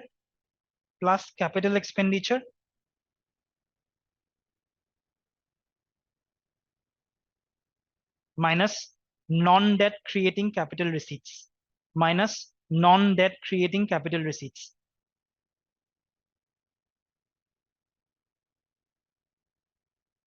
এগুলো এনসিআরটি চাই লবা দেই এইকেইটা ডেফিনেশন তাতে এক্সপ্লেইনও কৰা আছে ধুনীয়াকে ইয়াত এক্সপ্লেইন কৰিলে বহুত টাইম যাব ঠিক আছে আৰু এই ফিস্কেল ডেফিসিটটো যে ইয়াত যে দেখুৱাইছে যে ফিস্কেল ডেফিসিট ব্লু কালাৰটো কম হৈছে তাৰমানে গভৰ্নমেন্টৰ যোনটো এক্সপেন্ডিচাৰ আৰু difference of between the expenditure and the receipts তাৰমানে সেইটো ফিস্কেল ডেফিসিটটো এই ফিস্কেল ডেফিসিটটো কম হৈছে এই ফিস্কেল ডেফিসিটটো যে তোমাৰ ডিক্লাইন হোৱা দেখুৱাইছে ইয়াতে ব্লু কালাৰটো so if that has been এটা আমাৰ particularly act আছে fiscal deficitৰ reductionৰ কাৰণে শুনিছা চাগে fiscal responsibility and budget management act FRBM act 2003 সেইটো চাই লবা লিখি লোৱা নোট কৰি লোৱা এইটো যে এইটো ৰিড বুলি দি দিয়া তাতে নিজে সেলফ ষ্টাডি বুলি কৰি লোৱা এইটো এইটোত কি কৈছে চাই লবা লিখালে বহুত টাইম যাব তাৰমানে এটা গভৰ্নমেন্টৰ ওপৰত এটা বাইণ্ডিং আছে যে ইমান পাৰ্চেন্ট আমি fiscal deficit reduce কৰি আহিব লাগিব year on year তাৰমানে ঠিক আছে 3% of the GDP এইটো কোৱা আছে ঠিক আছে হেৰি তোমাৰ আছিলে চাগে সাৰ্ভেত থাকিব এইবিলাক ফেইল হৈ গ'ল এতিয়াও তোমাৰ 6.4% 2023 আছিলে এতিয়া 5.6% হৈছে ঠিক আছে কিন্তু এইটো আমাৰ as per this act তাৰমানে এইটো 3% of the GDP হ'ব লাগে তাৰমানে so এইটো তাৰমানে ৰেষ্ট্ৰিক্ট কৰি ৰাখে গভৰ্নমেন্টক এই এক্টটোই যে ইমান পাৰ্চেন্ট আমি ৰিডিউস কৰি আহিব লাগিব ইয়াৰ নিয়ে এইটো অলপ সাৰ্চ কৰি পঢ়ি লবা এইটো বস্তু ডিক্টেট কৰিলে বহুত টাইম যাব লাগিলে নহলে নেক্সট ক্লাছত কৰি দিম নহলে ঠিক আছে so fiscal deficit is one of the parameters আমি যোনটো আমি দেখিলে আমি ফাইনান্সেস যে ইমপ্ৰুভ হৈছে আমি সেইটো বস্তু জাস্টিফাই কৰিব পাৰো ঠিক আছে fiscal deficit ৰিডিউস হৈছে লগতে revenue deficit মানে কি revenue expenditure revenue expenditure কোনবিলাক হয় salary pensions এইবিলাক revenue expenditure revenue receipts কেনেকুৱা tax receipts ঠিক আছে তাৰ মানে দুটাৰে ডিফাৰেন্স revenue deficit এই যোনটো এক্টৰ কথা কলো FRBM act সেই এক্টৰ মতে revenue deficit should be completely eliminated তাৰমানে গম পাইছা জিৰো হৈ যাব লাগিব revenue deficit সেইকাৰণে কমি আহিছে চোৱা মানে গভৰ্নমেন্টৰ টাৰ্গেট থাকে যে আমি কমাই আহিম তাৰমানে 2.6% হৈ আহিছে এতিয়া of GDP this is of percentage of GDP হা 2.6% Similarly, primary deficit. Primary deficit is fiscal deficit minus interest payments. Don't loan loy sarkare. Heburo interest ghurabo lagibo no. Hey interest to the minus kori dia fiscal deficit or fiscal deficit pra, then you will get the primary deficit. Primary deficit to komi ahise. So able targets থাকে ta mane every year budget সাজে তোমালোকে দেখিবা able targets দিয়া থাকে যে we will reduce the fiscal deficit to this %. ঠিক আছে হেতু কারণে আমি কব পাৰো যে finances are improving. লগতে revenue deficit চোৱা আগতে কিমান আছিলে কমি আহিছে চোৱা 46.3. Similarly capital outlay বাঢ়ি আহিছে ঠিক আছে লগতে miscellaneous capital receipts তোমাৰ নেগেটিভত আছিলে ক্ৰমান্বয়ে কমি আহিছে এতিয়া আৰু এইটো net lending বাঢ়িছে এই ৰেটটো ইনক্ৰিজ হৈ আহিছে ইমান ডিটেইলছত মানে জাস্ট আন্ডাৰষ্টেণ্ড দ্য ট্ৰেন্ডছ তাৰমানে ইমানটো ফিগাৰ মনত ৰাখিব একো দৰকাৰ নাই বাট যেতিয়া পৰীক্ষাত যেতিয়া জাষ্টিফাই কৰিবা তুমি either you can present the data or তোমাৰ যদি মনত থাকে কিবা চাৰ্ট তাত ইউ কেন ড্ৰ ইট তাৰমানে ইয়াত কৈছে ফাৰ্ষ্টতে আমি কি কৰিলো পাব্লিক ফাইনেন্সৰ first fiscal deficit next will revenues মানে tax revenues GST collection direct tax indirect tax সব আহি যাব এতিয়া তাৰপিছত টেক্স কেনেকে কি হৈছে নন টেক্স ৰেভিনিউ বাঢ়িছে ব্লু কালাৰটো ৰেভিনিউ ৰিচিটছ বাঢ়িছে তাৰমানে টেক্স কালেকশ্যনটো ভাল হৈছে তাৰমানে ৰেড কালাৰটো tax revenue net to the centre সবখিনি ইনক্ৰিজ হোৱা দেখুৱাইছে ইয়াতে increase in gross tax revenue to GDP এটা পাৰ্চেন্টেজ অফ জিডিপিত দেখুৱাইছে এইটো লাখ ক্ৰৰত দেখুওৱা আছে আৰু পাৰ্চেন্টেজ অফ জিডিপিত দেখুওৱা আছে 2023ত চোৱা ব্লু কালাৰটো হ'ল তোমাৰ গ্ৰছ টেক্স ৰেভিনিউ 11.3 পৰা 11.7 হৈছে ডাইৰেক্ট টেক্সেছ red color 6.2 পৰা 6.5 হৈছে indirect taxes 5.1 পৰা 5.2 হৈছে increase আৰু ইয়াতে বেলেগ tax থাকে corporation tax income tax customs excise GST ইয়াতে সব বিলাকত চোৱা 2020ত ফাৰ্ষ্টতে আমি ধৰিলো 2020ত চোৱা corporation tax এতিয়া ক্ৰমান্বয়ে কমিছে বাট তাই ইনক্ৰিজও হৈছে ইয়াতে পাৰফৰমেন্স ভাল red color 2023 to 23 red color to corporation tax red color চোৱা কমিছে বাট আকৌ বাঢ়িছে গ্ৰে কালাৰত 2024 এটো provisional estimates ইয়াতে ক্ৰমান্বয়ে আৰু এনহান্স হোৱা দেখাইছে সো সবকিটা আলটিমেটলি এটো ইন্টাৰিম বাজেটত দিয়া আছিল ঠিক আছে so tax revenues register steady increase এটো আমাক কি কৰিছে যে public finances are improving capital expenditure মানে হেয়া তোমাৰ যোনবোৰ তুমি productive assets generate কৰিবৰ কাৰণে কৰি আছা roads bridges machinery এইবিলাক capital expenditure বাঢ়িছে trend increasing trend capex বাঢ়িলে কি হ'ব it will provide multiplier effect to the economy আৰু বাকি বেলেগ productive sectors বিলাকো spill over হৈ পেলাই equally grow কৰিব try কৰিব private investmentও বাঢ়িব এইটো কাৰণে so we are seeing that capital spending progressively enhanced, thereby improving the quality of expenditure. আমি এটা সদায় টার্গেট থাকে যে রেভিনিউ এক্সপেন্ডিচার আমি কমাব লাগে আৰু ক্যাপিটাল এক্সপেন্ডিচাৰ বঢ়াব লাগে ক্যাপিটাল এক্সপেন্ডিচাৰ বঢ়ালে দ্য ইকোনমি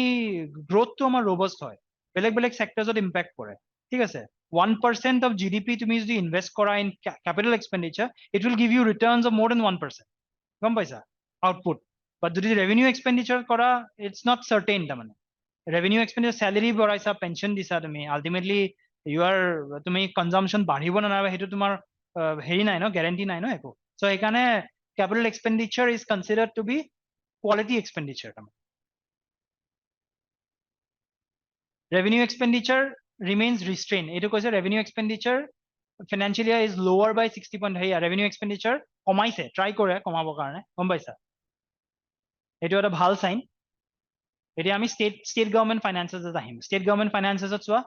এতিয়া এই যোনটো FRBM Actৰ কথা কলো তাতে স্টেট গভৰ্নমেন্টৰ কাৰণেও টাৰ্গেটস দিয়া আছে 3% অফ জিডিপি স্টেট গভৰ্নমেন্টৰ কাৰণেও কোৱা আছে চোৱা state gross fiscal deficit under 3% mark 2.6 2.5 এটা পাৰ্সেন্টেজ অফ জিডিপি দে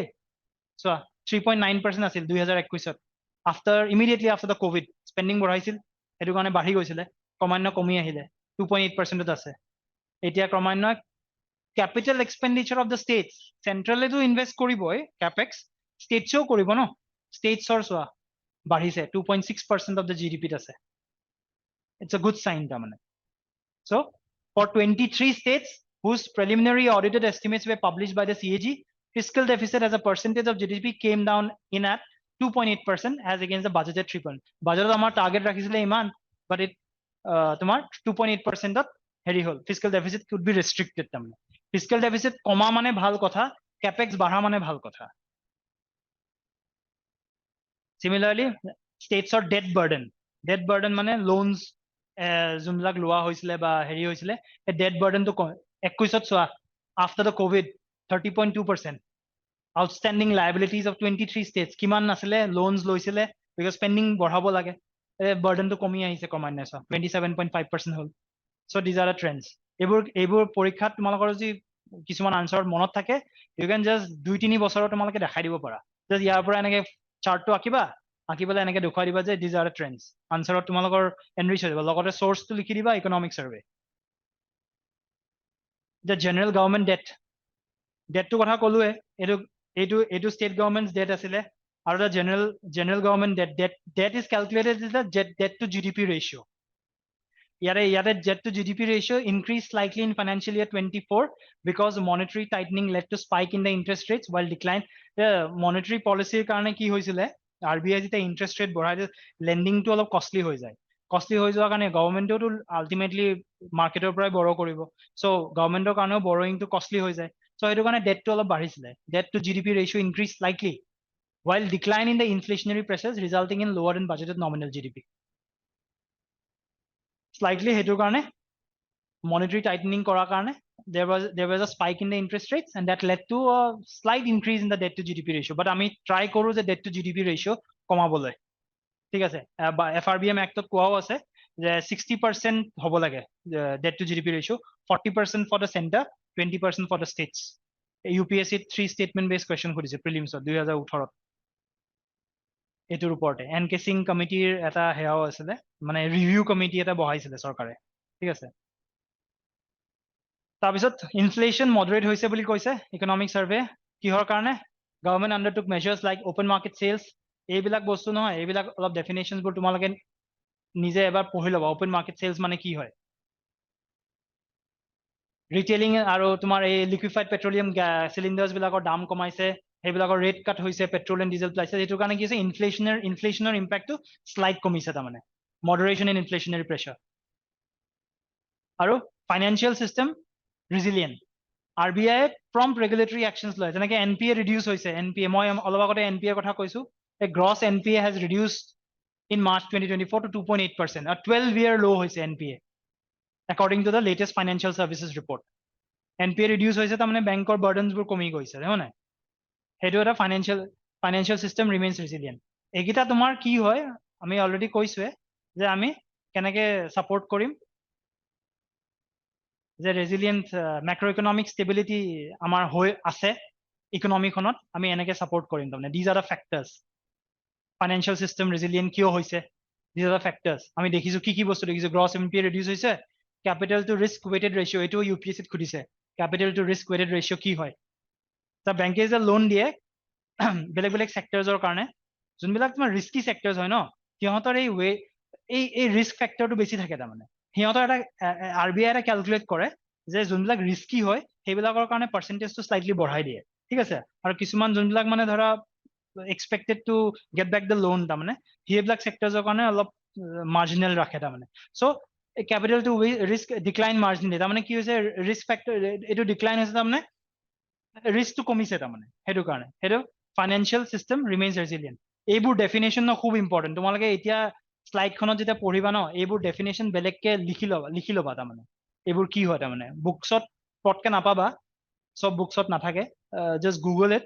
আৰু ডেফিনেশনটো মনত কৰি লবা তাৰমানে আৰু India's external sector is safely navigating through uncertainties external sector service exports merchandise export যদিও ডিক্লাইন হৈছে বুলি কৈছিলে আগতে বাট মডাৰেশন হৈছে service export reach a new high private transfers যোনবিলাক abroad কাম কৰি আছে Indians they are sending money back to their families remittances India is one of the highest remittances মানে হেৰি তোমাৰ কান্ট্ৰি তাৰমানে যোনে remittances পায় তাৰমানে remittances from abroad it grew to 106.6 billion in financial year 24 ঠিক আছে remittances বাঢ়িছে কারেন্ট অ্যাকাউন্ট ডেফিসিট যোনটো ট্রেড অ্যাকাউন্ট ইম্পোর্ট যোনটো আমি কৰো ট্ৰেড অ্যাকাউন্ট অয়েল কিনিলো আমি বাহিৰৰ পৰা হা আমি ক'ৰ পৰা কিনো সেইটো আমি ফৰেন কাৰেন্সি হেৰি ডলাৰত কিনিব লাগিব সেই যোনটো ডেফিচিট হয় কাৰেন্ট অ্যাকাউন্ট ডেফিচিট এনচিআৰটিত আছে কাৰেন্ট অ্যাকাউন্ট ডেফিচিট কমিছে এইটো বাঢ়িলে কি হয় তাৰমানে উই আৰ স্পেন্ডিং মাছ মানে ডলাৰ আমি বেছিকে স্পেন্ড কৰিব লগা হৈছে ইম্পোৰ্ট কৰিবৰ কাৰণে চিএডি কমিছে 0.7% আগতে কিমান আছিল 2% আছিলে in financial year 23 external debt বাহিৰৰ পৰা যোনবিলাক লোন লৈছিলে বাহিৰৰ ইনষ্টিটিউশ্যনছৰ পৰা যোনবিলাক লোন লয় external debt as a ratio' of GDP low' level 18.7% কমি আহিছে ক্ৰমান্বয়ে so this shows that India's external sector is safely navigating to uncertainties আৰু forex reserves RBI forex reserves যোনটো মনিটৰ কৰে মানে যোনটো ৰাখে নিজৰ লগত it has import cover sufficient 11 মাহ আমি সেইখিনি পইচা দি ইম্পোৰ্ট কৰি খাব পাৰো তাৰমানে import cover of 11 months this is known as এই 11 months যোনটো দেখাইছে this is known as import cover খুৰিব পাৰে কেতিয়াবা the term import cover refers to forex reserves বাঢ়িছে কাৰণে import cover বাঢ়িছে ঠিক আছে এইখিনি হল আমাৰ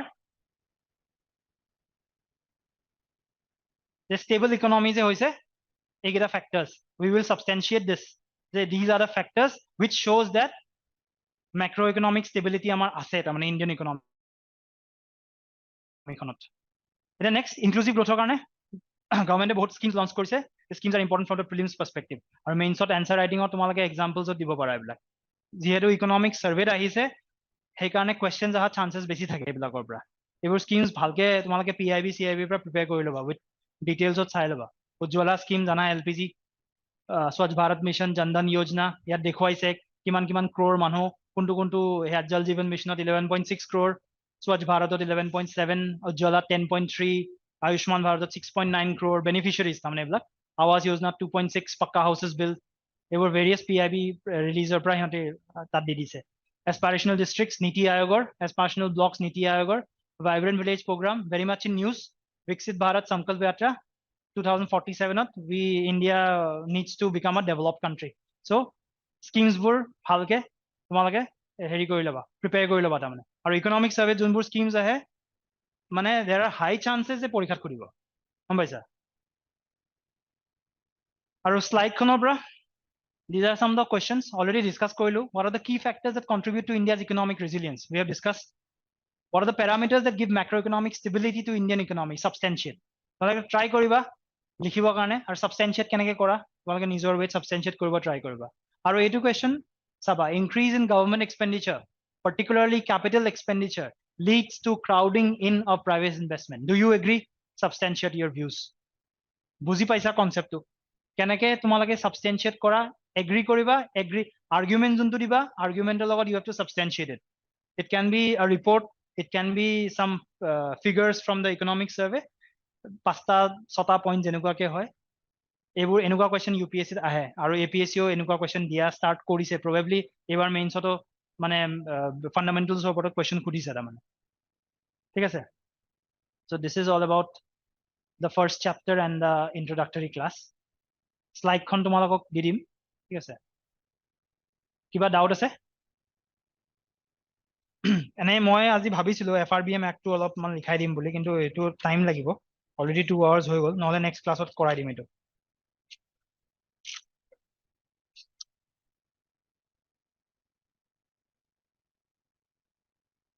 আৰু মেইন তোমাৰ এয়াখন এই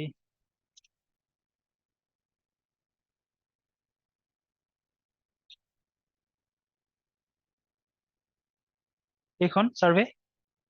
এইখন if you want you can go through not every line is important ইয়াত চোৱা আজি আমি এইটো কৰিলো ঠিক আছে ইয়াত যোনবিলাক লাষ্টত যোনবিলাক হেৰি থাকে ন ইয়াত চাবা চেপ্টাৰ্ছ বিলাকৰ প্ৰিফেচত দিয়া আছে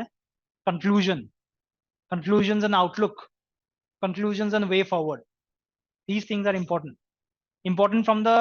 perspective that মেইনছত যদি তোমালোকে এটা দুটা যদি পইণ্ট তেনেকুৱাকে লিখিব পাৰা as conclusionত then it gives a weight to your answer তাৰমানে গম পাইছা কাৰণ এইবোৰ ৰেকমেণ্ডেশ্যন টু দ্য গভৰ্ণমেণ্ট হয় তোমালোকে এজ এ ষ্টুডেণ্ট বা এছপাইৰেণ্ট হিচাপে যদি সেই ৰেকমেণ্ডেশ্যনখিনি কপি নহয় বাট চিমিলাৰ সেয়াত দিব পাৰা তেতিয়া it's good for the answers তাৰমানে চ' তোমালোকে এবাৰ চাব পাৰা আজি আমি এইবিলাক চালো এইবিলাক গোটেইখিনি sustaining overseas investment. ডাঙৰ document হয় 522 pager, time লাগে. So I will try the next অলপ বস্তুখিনি কি আৰু গোটেইখিনি ক্লাব কৰি পেলাই 3-4টা সেক্টৰ একেলগে কৰিব পাৰো তাৰমানে। ঠিক আছে হ'ব আজি।